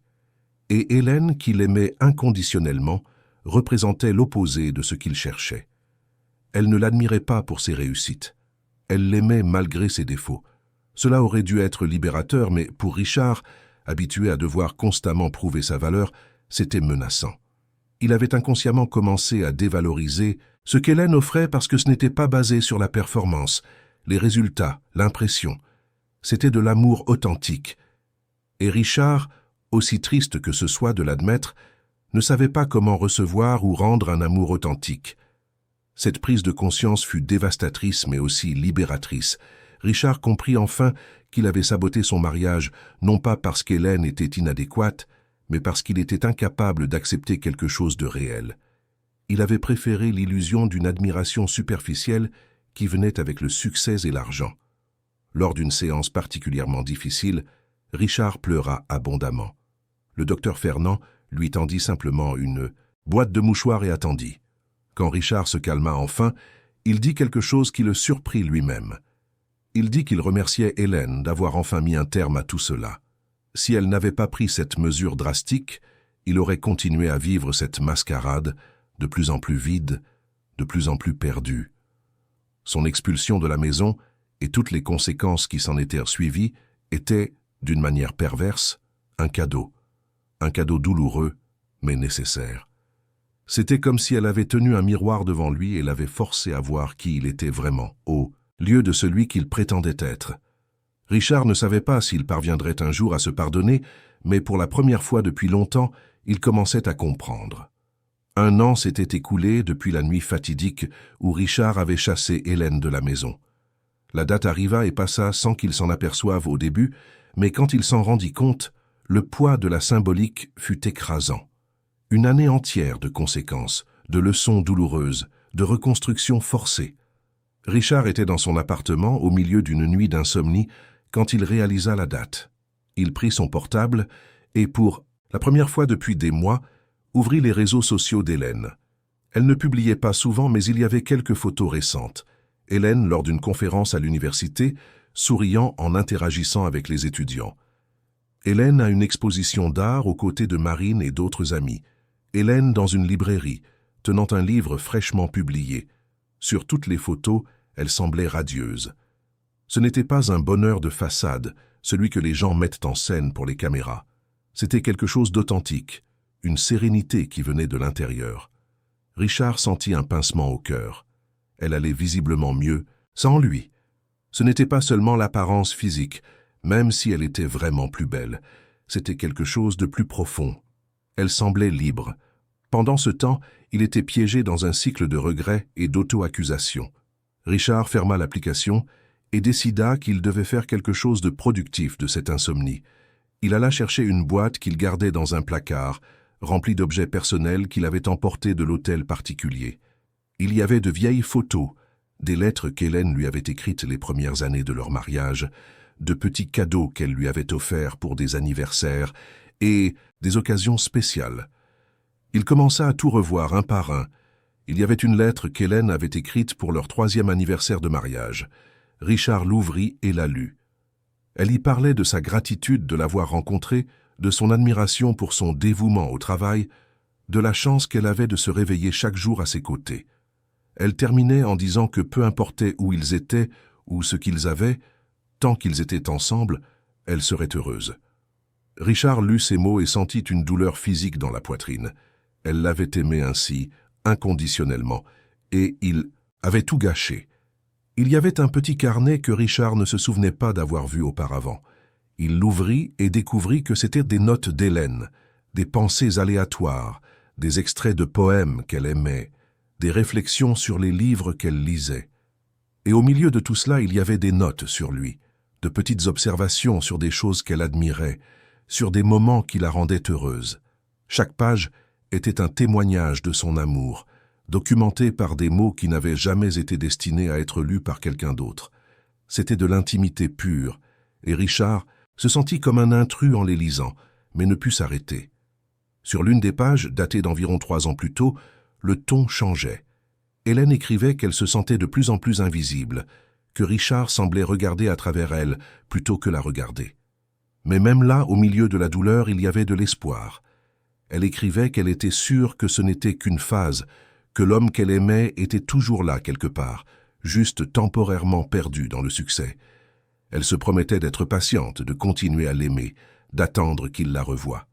Richard tourna les pages et vit la progression. L'espoir laissant peu à peu place à la résignation laissant place à une profonde tristesse. Et enfin, sur les dernières pages, quelques mois seulement avant la séparation, il y avait une décision.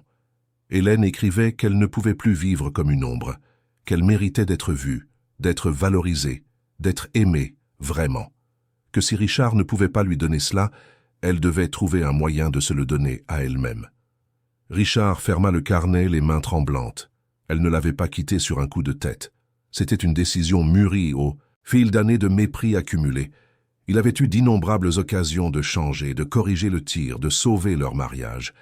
Mais il était trop aveugle, trop arrogant, trop perdu dans son propre récit pour s'en rendre compte. Le lendemain matin, Richard prit une décision. Il devait parler à Hélène, non pas pour demander une réconciliation, il savait que ce bateau avait définitivement quitté le port. Mais il devait s'excuser sincèrement, en la regardant dans les yeux, sans avocat ni intermédiaire. Il fallait qu'elle sache qu'il avait enfin compris. Il prit son portable et tapa un message. L'effaça. Tapa à nouveau. L'effaça encore. Après plusieurs tentatives, il envoya finalement quelque chose de simple et direct, demandant à la voir en personne, quand elle le pourrait et le voudrait, sans pression. La réponse arriva 3 heures plus tard. Hélène acceptait de le rencontrer, mais posait des conditions. Ce serait dans un lieu public, en journée, et elle amènerait quelqu'un avec elle si elle le jugeait nécessaire. Richard accepta immédiatement. Ils prirent rendez-vous pour la semaine suivante, dans un café discret du centre-ville.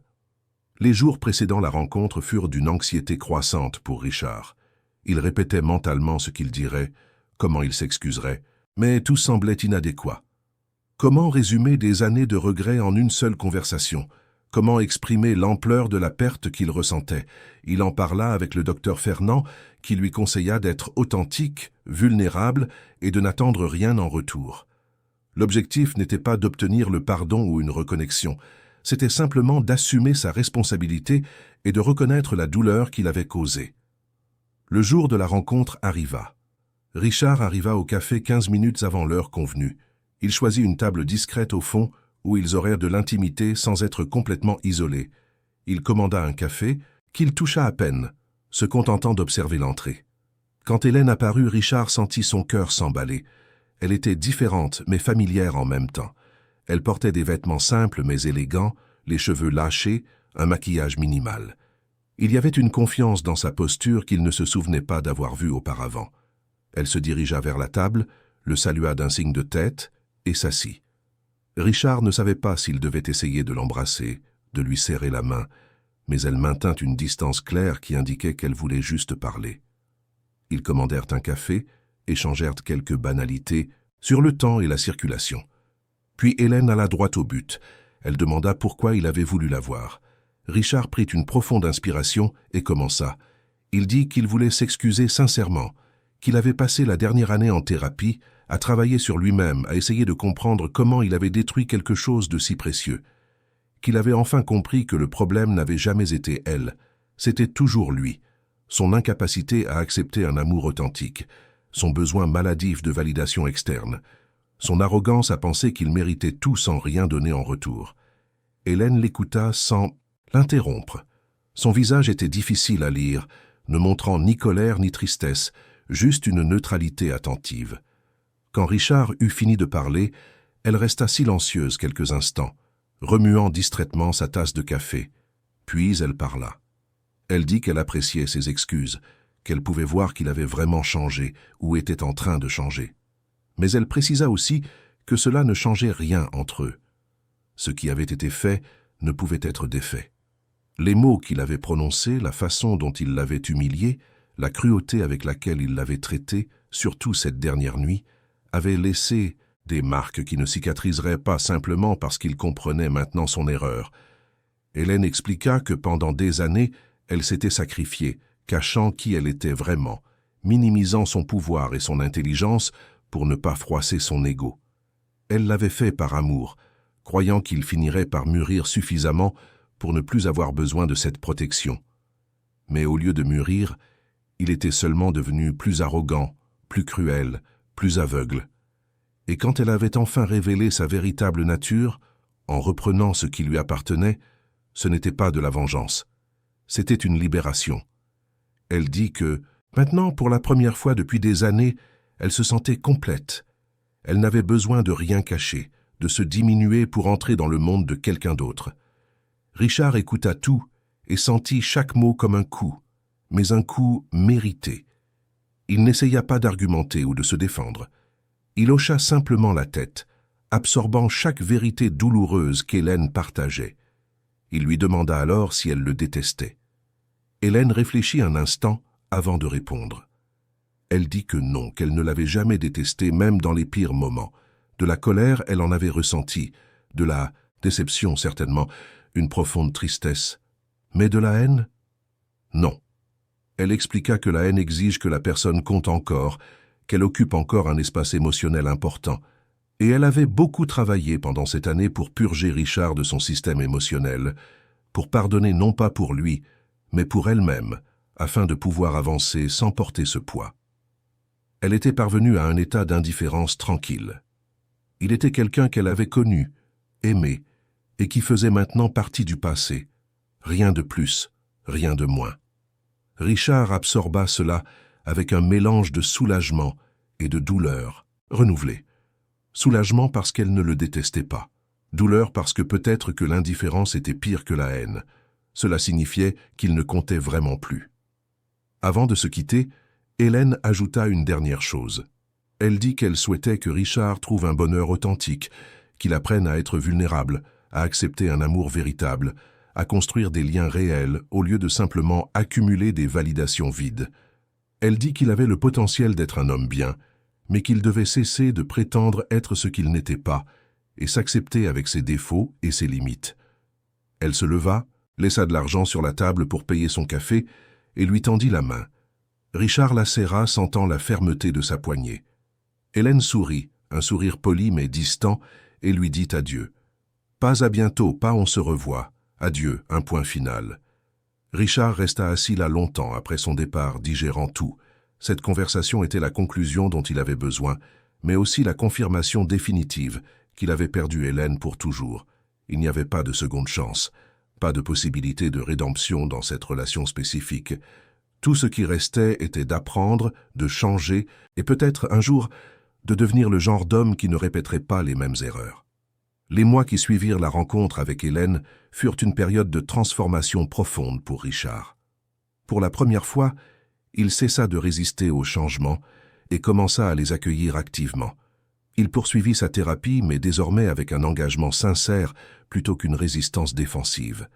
Il se mit à lire les livres que le docteur Fernand lui recommandait sur la vulnérabilité, la construction de relations saines et la manière de trouver une valeur intrinsèque plutôt que de dépendre de la validation externe. L'un des livres qui le marqua le plus traitait de la différence entre le regret et le remords. Le regret, c'était souhaiter que les choses aient été différentes. Le remords, c'était assumer l'entière responsabilité et utiliser cette prise de conscience pour faire de meilleurs choix à l'avenir. Richard réalisa qu'il avait passé des mois noyé dans le regret, dans des lamentations inutiles. Il devait maintenant transformer cela en remords productifs. Il devait faire quelque chose de cet apprentissage douloureux. Le premier changement concret concerna son travail. Richard réalisa qu'il restait dans l'entreprise plus par orgueil que par passion. Il n'aimait plus, cela si tant est qu'il l'ait jamais vraiment aimé. Il en parla au conseil d'administration et proposa une transition.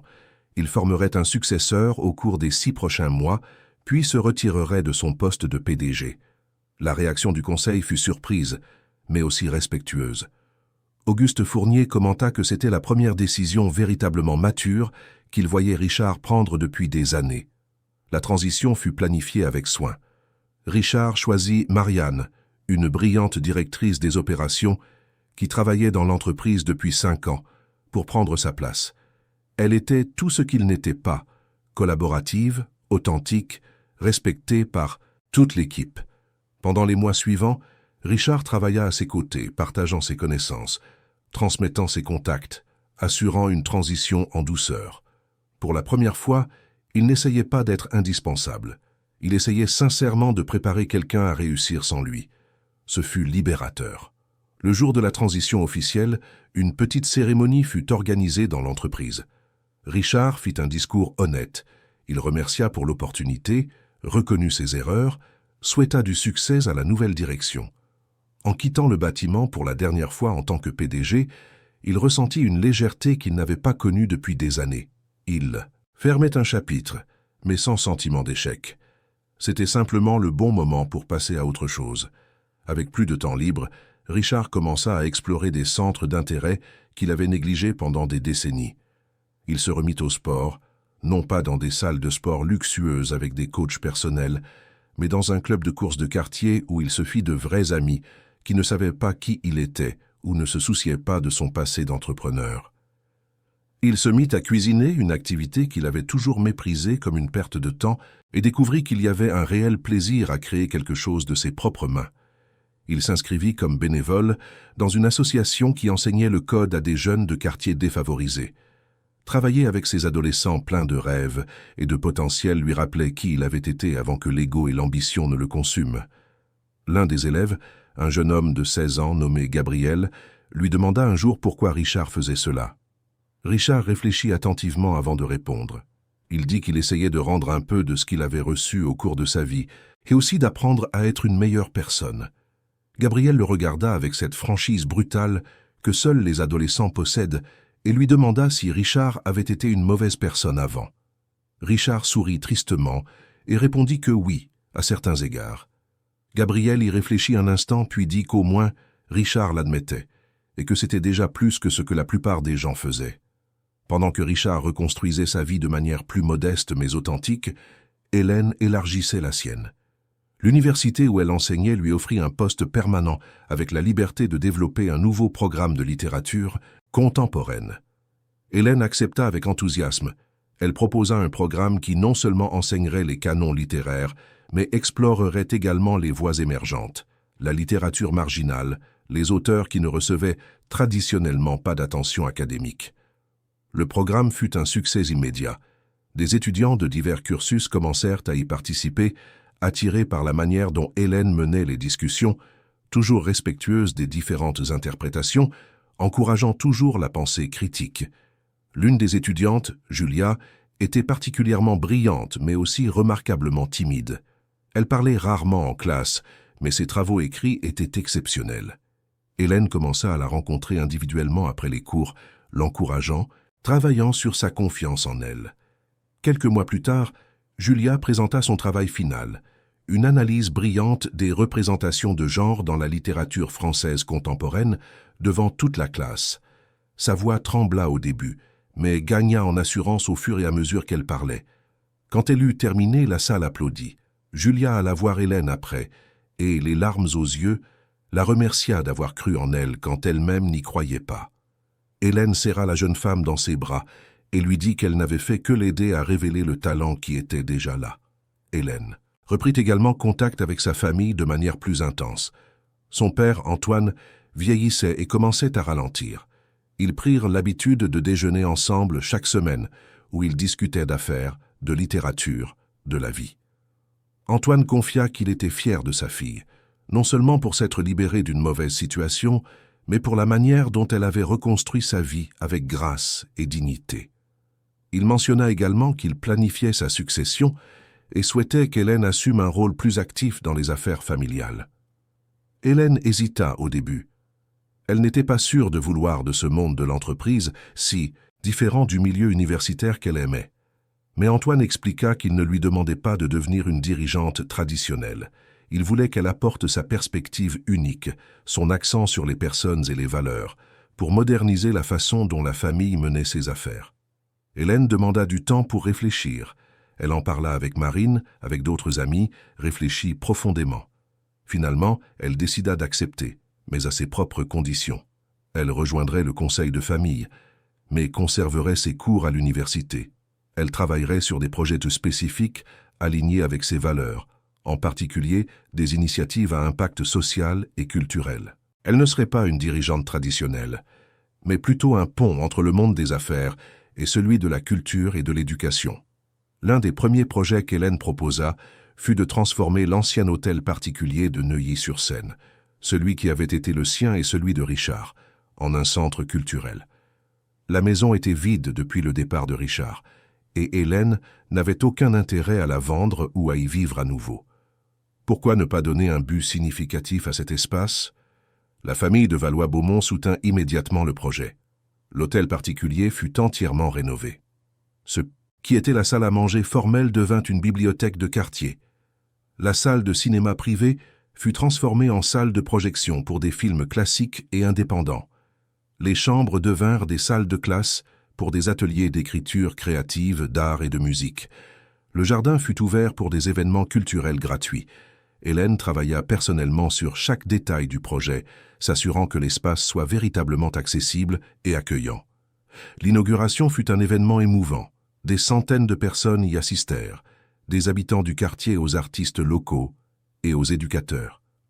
Hélène fit un discours simple. Elle dit que cette maison avait représenté pour elle pendant des années un espace de solitude dorée. Maintenant, elle voulait qu'elle représente la communauté, la créativité et les possibilités. Elle voulait que cet endroit où elle s'était sentie si invisible devienne un espace où les gens seraient vus, entendus et valorisés. Le public l'acclama debout. Richard apprit l'inauguration par un article de journal. Il regarda les photos de l'hôtel particulier transformé et ressentit une émotion complexe. Il y avait de la tristesse, bien sûr, en voyant cet espace qu'il avait un jour considéré comme son temple du statut devenir quelque chose de si différent. Mais il y avait aussi une profonde admiration. Hélène avait transformé un symbole d'ego et d'ostentation en quelque chose qui servait la communauté. Elle avait pris la douleur et en avait créé de la beauté. C'était exactement le genre de choses qu'il devait apprendre à faire. Quelques jours plus tard, Richard était au club de course lorsqu'un de ses camarades mentionna qu'il avait visité le nouveau centre culturel et que c'était impressionnant. Richard demanda comment c'était, essayant de paraître nonchalamment intéressé. Le camarade décrivit avec enthousiasme les espaces, les activités proposées, l'atmosphère accueillante. Puis il dit quelque chose qui résonna dans l'esprit de Richard. Il dit que quiconque avait créé cela devait être une personne vraiment spéciale, quelqu'un qui comprenait que la vraie richesse ne consistait pas à accumuler, mais à partager. Richard acquiesça en silence, sachant exactement qui était cette personne spéciale, et sachant avec une clarté égale qu'il avait été trop stupide pour l'apprécier quand il en avait eu l'occasion. Cette nuit-là, Richard écrivit dans son journal une habitude que le docteur Fernand l'avait encouragé à prendre. Il écrivit sur ce qu'Hélène avait fait de la maison, sur la façon dont c'était à la fois douloureux et inspirant. Il écrivit sur la construction d'une nouvelle vie, plus modeste, plus authentique, mais constamment confronté aux fantômes de qui il avait été et de ce qu'il avait perdu. Il écrivit qu'il se demandait parfois s'il serait un jour de nouveau vraiment heureux, ou s'il vivrait toujours dans l'ombre du regret. Mais ensuite il se corrigea. Ce n'était pas un regret improductif, c'était un remords qui le poussait à faire de meilleurs choix chaque jour. C'était la conscience douloureuse qui le maintenait honnête avec lui-même. Et peut-être, juste peut-être, qu'un jour il pourrait regarder en arrière et voir cette perte non seulement comme une tragédie, mais comme le catalyseur nécessaire pour devenir une personne vraiment intègre. C'est ce qu'il espérait. C'était tout ce qu'il pouvait faire. 2 ans s'étaient écoulés depuis cette nuit pluvieuse qui avait tout changé. Richard se trouvait dans un café près du centre culturel qu'Hélène avait créé. Il n'avait jamais eu le courage d'y entrer, mais il fréquentait ce café parce qu'il aimait observer l'animation de loin. Il voyait les gens entrer et sortir, toujours avec des expressions vives, portant des livres, discutant avec enthousiasme. Ce jour-là était spécial. Le centre culturel organisait le lancement d'une anthologie de nouveaux écrivains français. Hélène serait l'une des intervenantes. Richard le savait car il avait vu l'affiche sur la vitrine du café. Il n'avait pas l'intention d'y aller, bien sûr. Il n'avait pas le droit d'apparaître dans cet espace, d'envahir ce monde qu'Hélène avait construit. Mais il voulait être proche, même à distance. Alors qu'il buvait son café, une femme âgée s'assit à la table voisine. Elle commenta qu'elle était impatiente d'assister à l'événement, qu'elle avait lu l'anthologie et la trouvait merveilleuse. Elle demanda si Richard y allait aussi. Il hésita, puis répondit que non, qu'il était juste de passage. La femme insista, dit qu'il y avait encore des places et qu'il devrait y aller, que des événements comme celui-ci étaient rares et précieux. Richard la remercia, mais refusa poliment. La femme haussa les épaules et partit, laissant Richard seul avec ses pensées. Une demi-heure plus tard, l'événement commença. Richard pouvait voir à travers les grandes fenêtres du centre culturel. Il y avait une foule considérable, des gens de tous âges, clairement enthousiastes et engagés. Puis Hélène monta sur la petite scène improvisée. Même de loin, Richard pouvait voir qu'elle était radieuse. Elle parla pendant une vingtaine de minutes. Richard ne pouvait pas entendre, mais il voyait ses gestes expressifs, la façon dont le public réagissait, les rires et les hochements de tête approbateurs. Quand elle eut terminé, il y eut des applaudissements chaleureux. Hélène descendit de la scène et commença à circuler, discutant avec les gens, signant des livres, donnant des accolades. Elle semblait complètement dans son élément, faisant exactement ce pourquoi elle était née. Richard sentit un pincement de quelque chose qu'il mit un moment à identifier. Ce n'était pas exactement de l'envie, c'était plus proche du deuil d'une opportunité manquée. Il aurait pu être à ses côtés, la soutenant, célébrant ce moment. Mais il avait gâché ce privilège. Il termina son café, laissa un pourboire généreux et partit marcher dans les rues du quartier qui n'était plus le sien. Cette même nuit, Richard avait une séance de thérapie prévue. Il raconta au docteur Fernand qu'il avait vu Hélène de loin, les sentiments confus que cela avait suscité. Fernand lui demanda si Richard avait encore l'espoir d'une réconciliation. Richard réfléchit attentivement avant de répondre. Il dit que non, que ce n'était pas de l'espoir qu'il ressentait. C'était plutôt une douleur fantôme. Comme quand quelqu'un perd un membre et ressent encore des démangeaisons là où il se trouvait. Hélène ferait toujours partie de lui, non pas la personne réelle, mais l'idée d'elle, le souvenir de ce qu'il avait perdu. Et c'était quelque chose qu'il devrait apprendre à porter sans que cela ne le paralyse. Fernand hocha la tête et demanda ce que Richard pensait qu'Hélène ressentait pour lui maintenant. Richard répondit sans hésiter que probablement rien. Elle était complètement passée à autre chose, avait construit une vie magnifique, était entourée de gens qui la valorisaient. Il était, au mieux, une note de bas de page dans son passé, une leçon apprise, rien de plus, et c'était juste, ajouta-t-il.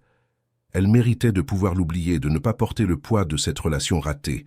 S'il l'aimait vraiment, et Fernand lui demanda s'il l'aimait, Richard devrait souhaiter qu'elle soit complètement heureuse, même si ce bonheur ne l'incluait en aucune façon. Pendant ce temps, au centre culturel, Hélène clôturait l'événement. Elle remercia tous les participants, les écrivains qui avaient partagé leur travail, l'équipe qui avait rendu tout cela possible. Une fois que les gens commencèrent à partir, Marine s'approcha. Elle aidait Hélène avec le projet du centre culturel, utilisant ses compétences en marketing et en gestion pour s'assurer que les initiatives atteignent le bon public. Marine commenta que l'événement avait été un succès absolu et qu'Hélène devait être fière. Hélène sourit et la remercia, mais il y avait quelque chose dans son expression que Marine connaissait bien. Elle lui demanda si tout allait bien. Hélène hésita, puis admit qu'elle pensait avoir vu Richard dans le café de l'autre côté de la rue pendant l'événement. Marine fronça les sourcils, inquiète, et lui demanda s'il avait essayé de s'approcher. Hélène dit que non, qu'il était juste assis là, observant de loin. Ils n'avaient pas échangé de regard. Il ne savait probablement même pas qu'elle l'avait vu. Marine demanda à Hélène ce qu'elle en pensait. Hélène répondit qu'elle ressentait un mélange étrange. D'un côté, elle était légèrement mal à l'aise de savoir qu'il était là. De l'autre, elle reconnaissait qu'il avait respecté les limites, n'avait pas tenté de forcer une rencontre. Peut-être qu'il était vraiment en train de changer, comme il l'avait prétendu lors de leur unique rencontre 1 an plus tôt. Marine suggéra qu'il était peut-être temps pour Hélène de clore définitivement ce chapitre. Pas au sens juridique, le divorce était finalisé depuis longtemps.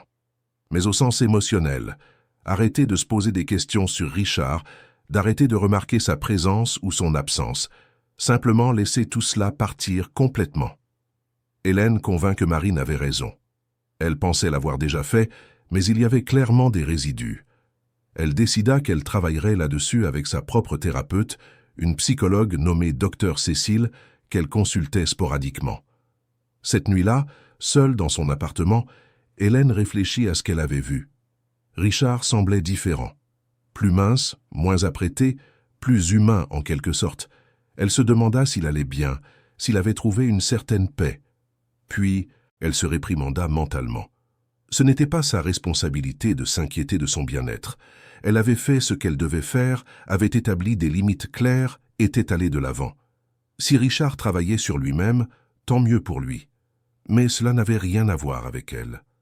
Hélène prit le livre qu'elle lisait, une biographie de Simone de Beauvoir, et se plongea dans l'histoire de cette autre femme forte qui avait défié les conventions et vécu selon ses propres termes. Les mois suivants apportèrent des changements significatifs pour tous les deux. Richard se sentit enfin prêt à essayer de sortir avec quelqu'un à nouveau. Il ne cherchait pas activement, mais quand il rencontra Claire, une professeure d'histoire de 38 ans, lors d'une réunion de quartier, il sentit une connexion sincère. Claire était divorcée, avait un fils de 10 ans, et était complètement différente de toutes les femmes avec qui Richard s'était engagé par le passé. Elle était directe, n'avait pas de temps pour les jeux, valorisait l'honnêteté par-dessus tout. Lors de leur premier dîner, Richard fut totalement transparent. Il lui parla de son mariage raté, de son arrogance et de sa cruauté, des années de thérapie et de travail sur lui-même. Il s'attendait à ce que Claire prenne ses jambes à son cou, mais au lieu de cela, elle l'écouta calmement puis partagea sa propre histoire. Elle aussi était sortie d'un mariage difficile, avait dû se reconstruire, et comprenait que les gens pouvaient changer s'ils étaient sincèrement engagés. Ils commencèrent à se voir régulièrement. Claire établit des limites claires dès le début. Elle ne présenterait pas Richard à son fils avant d'être sûre que la relation était sérieuse. Elle ne tolérerait aucun manque de respect ou comportement immature. Elle n'était pas intéressée par l'ostentation ou l'argent. Richard accepta tout cela, avec gratitude. Pour la première fois, il était dans une relation basée sur le respect mutuel et une communication honnête. Hélène, de son côté, développait son projet de centre culturel. Le succès initial avait encouragé la création d'une fondation dédiée à la promotion de la littérature et des arts dans les quartiers défavorisés. La fondation de Valois-Beaumont pour la culture et l'éducation, avec Hélène comme directrice exécutive, commença à mettre en place des bibliothèques de quartier dans les banlieues parisiennes. Elle faisait venir des écrivains pour des rencontres dans les écoles publiques. Elle offrait des bourses à de jeunes écrivains et artistes. C'était un travail intense, mais immensément gratifiant. Hélène avait enfin trouvé son but, ce qui lui donnait le sentiment de faire une réelle différence dans le monde. Dans une interview pour un magazine littéraire, le journaliste lui demanda ce qui la motivait. Hélène réfléchit attentivement. Elle dit que pendant des années, elle avait vécu une vie plus petite que ce qu'elle aurait pu, cachant ses capacités, faisant semblant d'être moins pour ne pas menacer l'ego de quelqu'un d'autre. Quand elle s'en était finalement libérée, elle avait découvert un potentiel immense en elle. Maintenant, elle voulait aider d'autres personnes, en particulier les femmes et les jeunes des communautés marginalisées, à découvrir et à réaliser leur propre potentiel. Elle voulait qu'ils sachent qu'ils n'avaient pas besoin de se diminuer pour correspondre aux attentes des autres, qu'ils pouvaient briller pleinement et sans excuse. 3 ans après la séparation, Richard était dans un parc avec Claire et son fils, Lucas. Il faisait voler un cerf-volant, chose que Richard n'avait jamais faite de sa vie. Lucas riait en apprenant à Richard à contrôler le fil, à sentir le vent. Claire observait avec un sourire, prenant des photos. C'était une scène tout à fait ordinaire, rien de spécial ne se passait, juste un samedi de printemps tranquille. Mais pour Richard, c'était extraordinaire. C'était réel. C'était une connexion authentique. C'était être présent dans l'instant sans penser à impressionner quelqu'un ou à prouver quelque chose. Quand le cerf-volant vola enfin haut et stable, Lucas sauta de joie et serra Richard dans ses bras. C'était une étreinte spontanée, sincère, sans arrière-pensée. Richard sentit quelque chose s'ouvrir dans sa poitrine, une émotion puissante qu'il ne savait pas nommer. Plus tard, en rentrant à la maison, Claire commenta qu'elle n'avait jamais vu Richard aussi détendu. Il répondit que c'était parce qu'il apprenait enfin à être lui-même, sans les masques, sans les performances. Claire lui prit la main et dit qu'elle l'aimait comme ça, réel et imparfait. Richard sourit, sincèrement heureux pour la première fois depuis longtemps. 5 ans s'étaient écoulés depuis cette nuit pluvieuse qui avait tout changé. Richard assistait à une petite cérémonie à l'association où il était bénévole. L'un de ses élèves, Gabriel, ce même adolescent qui des années plus tôt lui avait demandé s'il avait été une mauvaise personne, obtenait son bac avec une bourse complète pour étudier l'informatique dans une grande université. Gabriel avait demandé à Richard de faire un discours lors de la cérémonie. Richard avait hésité, ne se sentant pas qualifié, mais Gabriel avait insisté, disant que Richard avait été l'une des personnes qui avait le plus cru en lui. Il se retrouvait donc là, devant une 50aine de personnes, parents, élèves, bénévoles, essayant de trouver les mots justes. Il commença par raconter que 5 ans auparavant, il était une personne perdue, arrogante, qui pensait que le succès se mesurait en argent et en statut, qu'il avait dû tout perdre pour comprendre ce qui comptait vraiment. Il regarda directement Gabriel en parlant. Il dit que travailler avec ces jeunes, voir leur potentiel, leur détermination, leur capacité à rêver malgré toutes les difficultés, lui avait appris plus sur la vraie valeur que n'importe quel succès commercial ne l'avait jamais fait. Il dit qu'il se sentait honoré d'avoir fait partie, même modestement, du parcours de Gabriel et des autres élèves, qu'il lui avait redonné bien plus qu'il ne pourrait jamais leur rendre.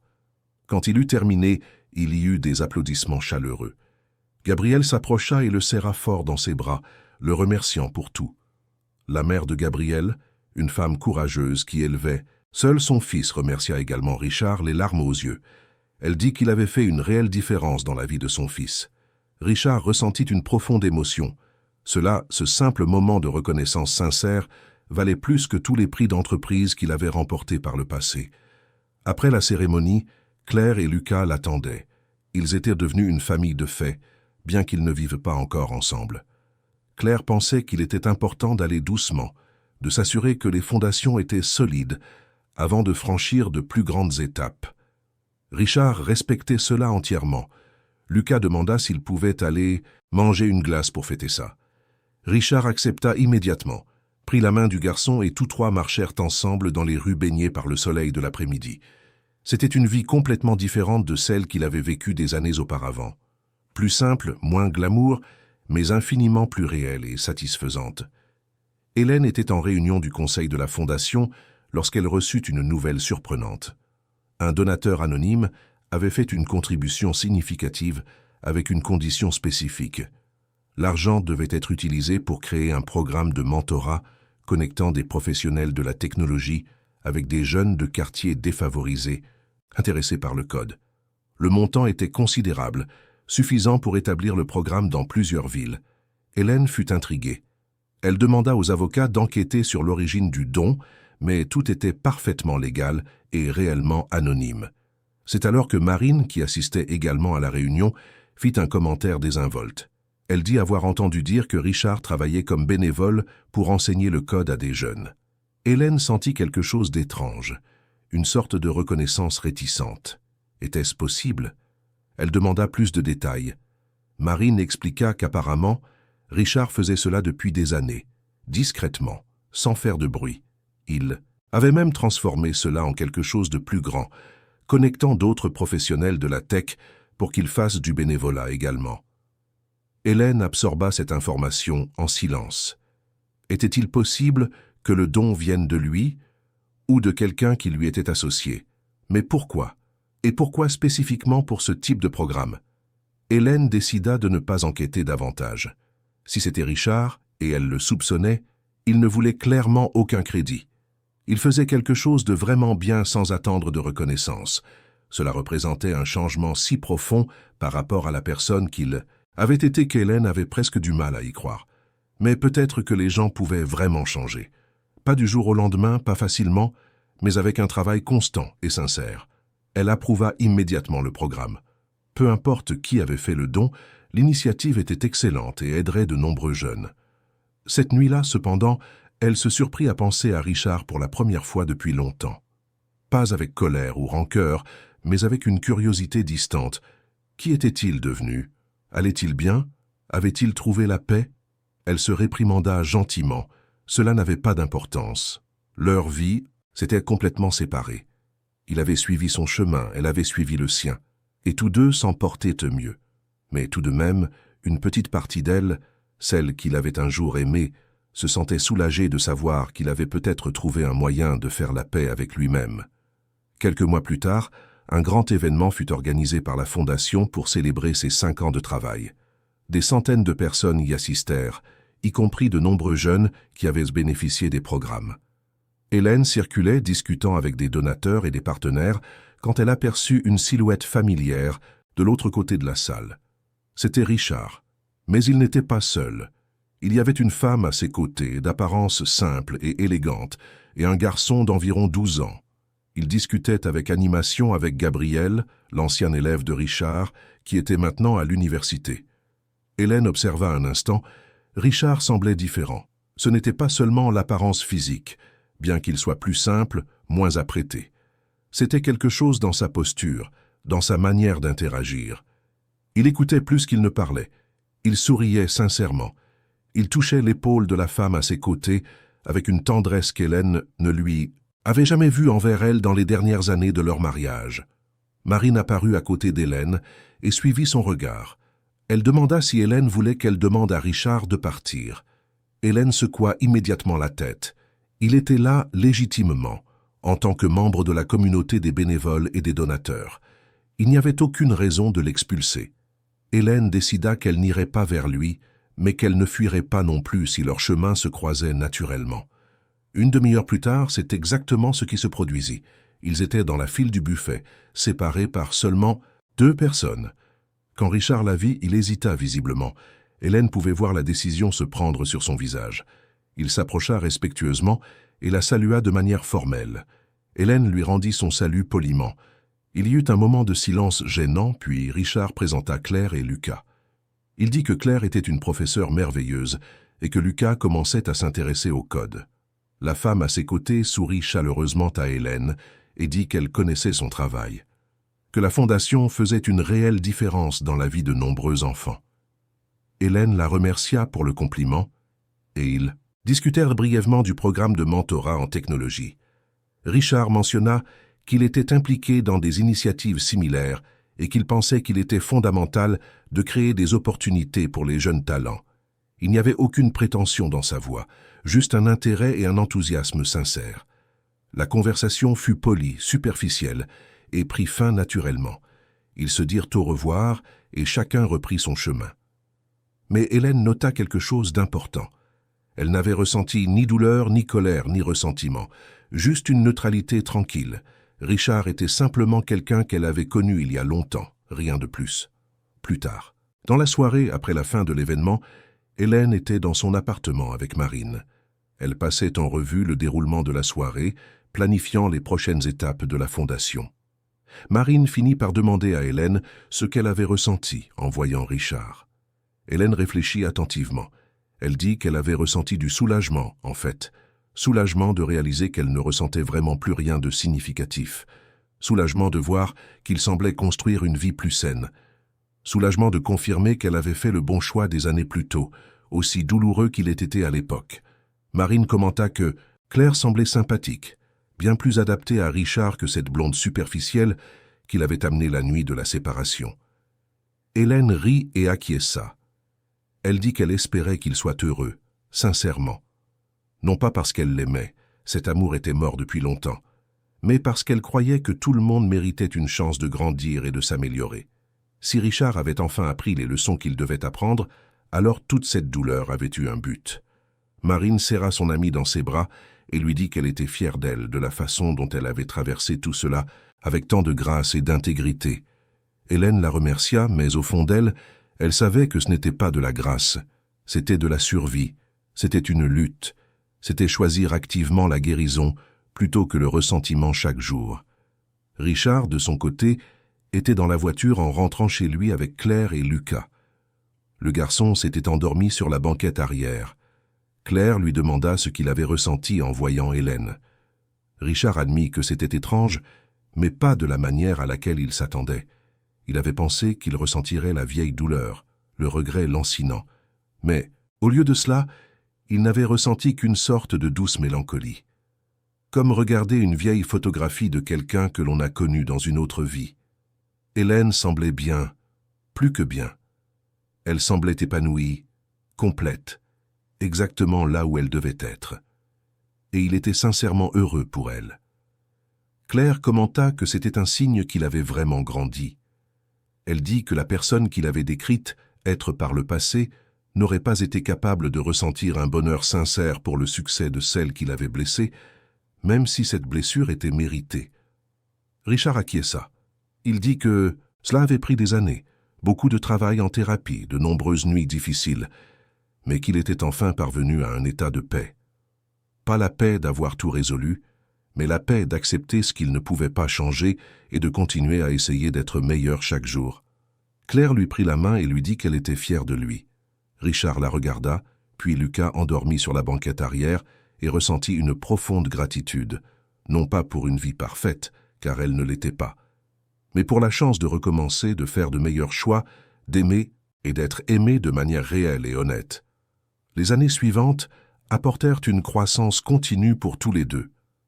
Hélène devint une figure respectée dans le monde de la littérature et de la philanthropie culturelle. Elle publia 2 livres d'essais littéraires qui furent bien accueillis par la critique.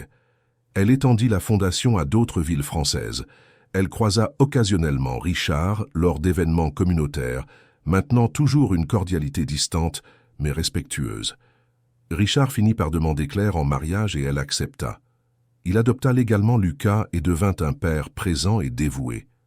Il poursuivit son travail bénévole, devenant finalement directeur de l'association où il avait commencé comme volontaire. Il n'essaya jamais de retourner dans le monde de l'entreprise de haut niveau.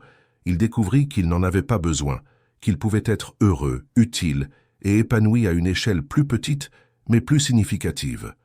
Tous deux construisirent des vies qui étaient fidèles à qui ils étaient vraiment. Pas parfaites, pas sans défis, mais authentiques.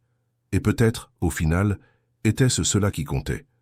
Pas où l'on est arrivé, mais le chemin parcouru pour y parvenir.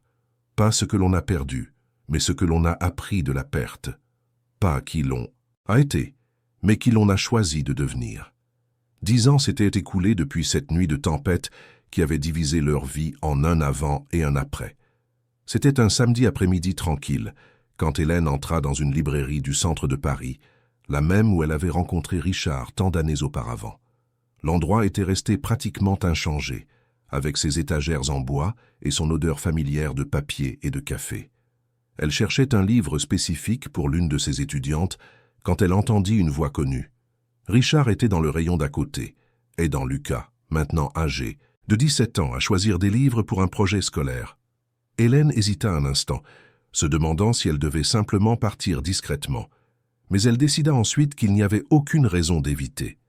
Ils étaient 2 personnes qui avaient un jour partagé une vie, qui s'étaient blessées mutuellement de différentes manières, qui avaient appris, grandi et avancé. Il n'y avait plus de poids, plus de douleur, juste une histoire. Elle tourna au coin du rayon et les salua. Richard se retourna, surpris mais pas mal à l'aise. Il sourit et lui rendit son salut. Lucas, qui avait grandi en entendant des histoires sur la complexité des relations humaines, mais jamais les détails spécifiques, se présenta poliment. Hélène discuta avec lui des livres qu'il choisissait, offrant quelques suggestions avec l'enthousiasme sincère d'une éducatrice. Richard observait en silence, et Hélène pouvait voir dans ses yeux quelque chose qui ressemblait à une admiration tranquille. Ce n'était plus du désir ou du regret, c'était juste la reconnaissance de quelqu'un qui avait connu différentes versions de l'autre et pouvaient apprécier ce que chacun était devenu. Ils parlèrent quelques minutes de banalité. Le temps, les livres, comment la librairie avait résisté à l'ère numérique. Puis Claire apparut, portant une pile de livres pour enfants qu'elle avait choisis pour un don à la bibliothèque de quartier qu'elle coordonnait. Elle salua Hélène chaleureusement, sans aucune trace de jalousie ou de malaise. Elles discutèrent brièvement d'un projet collaboratif entre la bibliothèque de Claire et la fondation d'Hélène. Tout était très civilisé, très adulte, très éloigné du drame qui avait un jour consumé leur vie. Quand ils se dirent au revoir, Hélène se dirigea vers la caisse avec son livre. En attendant dans la file, elle réfléchit à cette rencontre fortuite. Elle n'avait ressenti absolument rien d'autre qu'une cordialité sincère. Richard était, à toutes fins utiles, un étranger poli avec qui elle partageait un lointain passé. Et c'était exactement comme il se devait. Elle paya son livre et sortit de la librairie, respirant l'air frais de l'après-midi de printemps. Elle pensa à tout le parcours, de cette jeune femme amoureuse qui avait caché sa véritable identité pour vivre un amour authentique, en passant par l'épouse invisible qui soutenait un empire en coulisses, jusqu'à la femme qui avait finalement repris son pouvoir et construit quelque chose de vraiment significatif. Elle ne regrettait rien. Pas même les années difficiles, pas même la douleur. Tout avait été nécessaire pour l'amener à ce moment, à cette version d'elle-même qui était enfin complète et en paix. Elle marcha dans les rues, observant la ville qu'elle aimait, se sentant en faire partie d'une manière qu'elle n'avait jamais ressentie lorsqu'elle vivait derrière les hauts murs de l'hôtel particulier de Neuilly-sur-Seine. Richard, de son côté, était dans la voiture avec Claire et Lucas en route pour la maison. Lucas commenta qu'Hélène semblait très sympathique, qu'il comprenait pourquoi elle était si respectée dans le monde littéraire. Richard acquiesça. Claire, toujours perspicace, lui demanda si voir Hélène le touchait encore. Richard réfléchit attentivement avant de répondre. Il dit que non, pas de la manière que Claire pourrait imaginer. Il dit que voir Hélène serait toujours un rappel, non pas de la perte, mais de la leçon. Un rappel de qui il avait été et de qui il avait choisi de ne plus être. Un rappel que les actions ont des conséquences et que parfois ces conséquences, aussi douloureuses soient-elles, sont exactement ce dont nous avons besoin pour grandir. Claire lui prit la main et dit qu'elle aimait la personne qu'il était maintenant, qu'elle était reconnaissante du parcours qu'il avait mené, à elle, aussi douloureux qu'il ait été. Richard sourit et dit que lui aussi. Il regarda dans le rétroviseur Lucas, qui était absorbé par son téléphone, et ressentit cette profonde gratitude qui lui était devenue familière. Il avait une vraie famille maintenant, il avait un amour réel, il avait un but sincère. Ce n'était pas la vie grandiose qu'il avait un jour imaginée, c'était mieux, c'était réel. Cette nuit-là, Hélène était dans son appartement, travaillant sur un nouvel essai sur la littérature française contemporaine. Son père appela, ce qu'il faisait chaque semaine depuis que sa santé avait commencé à décliner. Ils parlèrent de la fondation, de la famille, des projets futurs. Antoine mentionna qu'il songeait à prendre sa retraite complète, à passer plus de temps à voyager et à lire. Il dit qu'il était fier de l'héritage qu'Hélène construisait, que c'était bien plus significatif que des empires commerciaux. Quand ils raccrochèrent, Hélène resta à regarder par la fenêtre les lumières de la ville. Elle pensa à toutes les femmes qui avaient un jour été invisibles, qui avaient caché leur éclat pour ne pas éclipser les autres, qui s'étaient en fait plus petites pour entrer dans des espaces qui n'avaient jamais été faits pour elles. Elle pensa aux jeunes femmes qui arrivaient à sa fondation, pleines de talent mais craignant de trop briller. Son travail, elle le comprenait maintenant, ne concernait pas seulement la littérature ou la culture. Il s'agissait de donner la permission aux gens, en particulier aux femmes, d'être complètes, complexes, puissantes, vulnérables, tout à la fois. La permission de ne pas s'excuser d'occuper de l'espace, d'avoir des ambitions, d'être vue. C'était cela qu'elle voulait laisser comme héritage. Richard était dans le jardin de sa maison, une maison modeste mais confortable, en banlieue parisienne, aidant Lucas avec un projet de robotique. Le jeune homme était enthousiaste, expliquant avec passion les détails techniques. Richard écoutait, posait des questions, offrait des suggestions. Il n'essayait pas d'impressionner ou de montrer sa supériorité. Il était sincèrement intéressé, sincèrement présent. Claire les observait depuis la fenêtre de la cuisine, préparant le dîner. Elle souriait en les voyant ensemble. Elle pensait à quel point la vie était étrange, comment les personnes que l'on attend le moins peuvent devenir votre famille. Richard n'était pas parfait. Il avait des jours difficiles, des moments où l'ombre de l'homme qu'il avait été tentait de ressurgir. Mais il travaillait consciemment chaque jour pour être meilleur, pour faire des choix plus sages, pour aimer de manière plus généreuse. Et cela, Claire le savait, était tout ce qui comptait vraiment. Pas la perfection, mais l'effort sincère de grandir. Quand le dîner fut prêt, elle les appela. Ils entrèrent en riant, Lucas racontant une blague qu'il avait entendue à l'école. Ils s'assirent ensemble à table, une famille imparfaite mais réelle, et partagèrent le repas simple avec gratitude. Les années continuèrent de passer. Hélène publia d'autres livres, étendit la fondation à d'autres régions, devint une voix respectée dans les débats sur l'éducation et la culture. Elle ne se remaria jamais, non par manque d'opportunités, mais parce qu'elle avait découvert qu'elle n'avait pas besoin d'un partenaire pour se sentir complète. Elle avait des amitiés profondes, un travail qui avait du sens, une vie riche et pleine. Richard poursuivit son travail avec les jeunes, écrivit finalement un livre sur les secondes chances et la rédemption qui eut un accueil modeste, mais un impact profond sur certains lecteurs qui traversaient leur propre parcours de transformation. Lui et Claire construisirent une vie stable et aimante. Lucas grandit et devint un jeune homme impressionnant, étudiant l'ingénierie et faisant du bénévolat dans les mêmes programmes où il avait été mentoré. De temps en temps, Richard et Hélène se croisaient lors d'événements, toujours cordiaux, toujours respectueux. Ils n'étaient pas amis, ne le seraient jamais. Mais ils n'étaient pas non plus ennemis. Ils étaient simplement deux personnes qui avaient un jour été entrelacées et qui vivaient maintenant des vies parallèles, mais séparées, chacune sur son propre chemin. L'histoire de Richard et Hélène ne s'est pas terminée par une fin heureuse au sens traditionnel du terme. Il n'y a pas eu de réconciliation spectaculaire, pas de rédemption absolue, pas de pardon cosmique qui efface tout le passé. Mais il y a eu quelque chose de peut-être plus important. Il y a eu de la croissance, il y a eu de l'apprentissage, il y a eu la compréhension que, parfois, aimer quelqu'un signifie le laisser partir, même quand ça fait mal. Il y a eu la reconnaissance que tout perdre peut être le début de la découverte de ce qui compte vraiment. Pour Hélène, cette nuit de tempête où elle fut chassée de sa propre maison fut la fin d'une vie vécue dans l'ombre et le début d'une existence en pleine lumière. Pour Richard, ce fut la fin d'une illusion grandiose et le début d'une réalité humble mais authentique. Tous deux ont payé un prix élevé pour leurs leçons, mais tous deux sont sortis de l'autre côté en tant que version plus vraie d'eux-mêmes. Et au final, c'est peut-être ce que la vie exige de nous. Pas la perfection, pas le bonheur constant, pas l'absence de douleur, mais le courage d'affronter nos défauts, l'humilité d'apprendre de nos erreurs et la détermination de continuer à grandir, peu importe combien de fois nous tombons. Leur histoire était un témoignage qu'il n'est jamais trop tard pour changer, mais aussi que certains changements coûtent que tout ce que nous avons. Et parfois, payer ce prix est exactement ce dont nous avons besoin pour être enfin libres. Fin de l'histoire. Chers auditeurs, nous espérons que l'histoire d'Hélène et de Richard a touché vos cœurs et vous a fait réfléchir à la valeur des personnes que nous aimons et à la manière dont nos choix définissent qui nous devenons. Ce récit nous rappelle que la vraie richesse ne se mesure pas en possession, mais en liens authentiques et dans le respect que nous cultivons.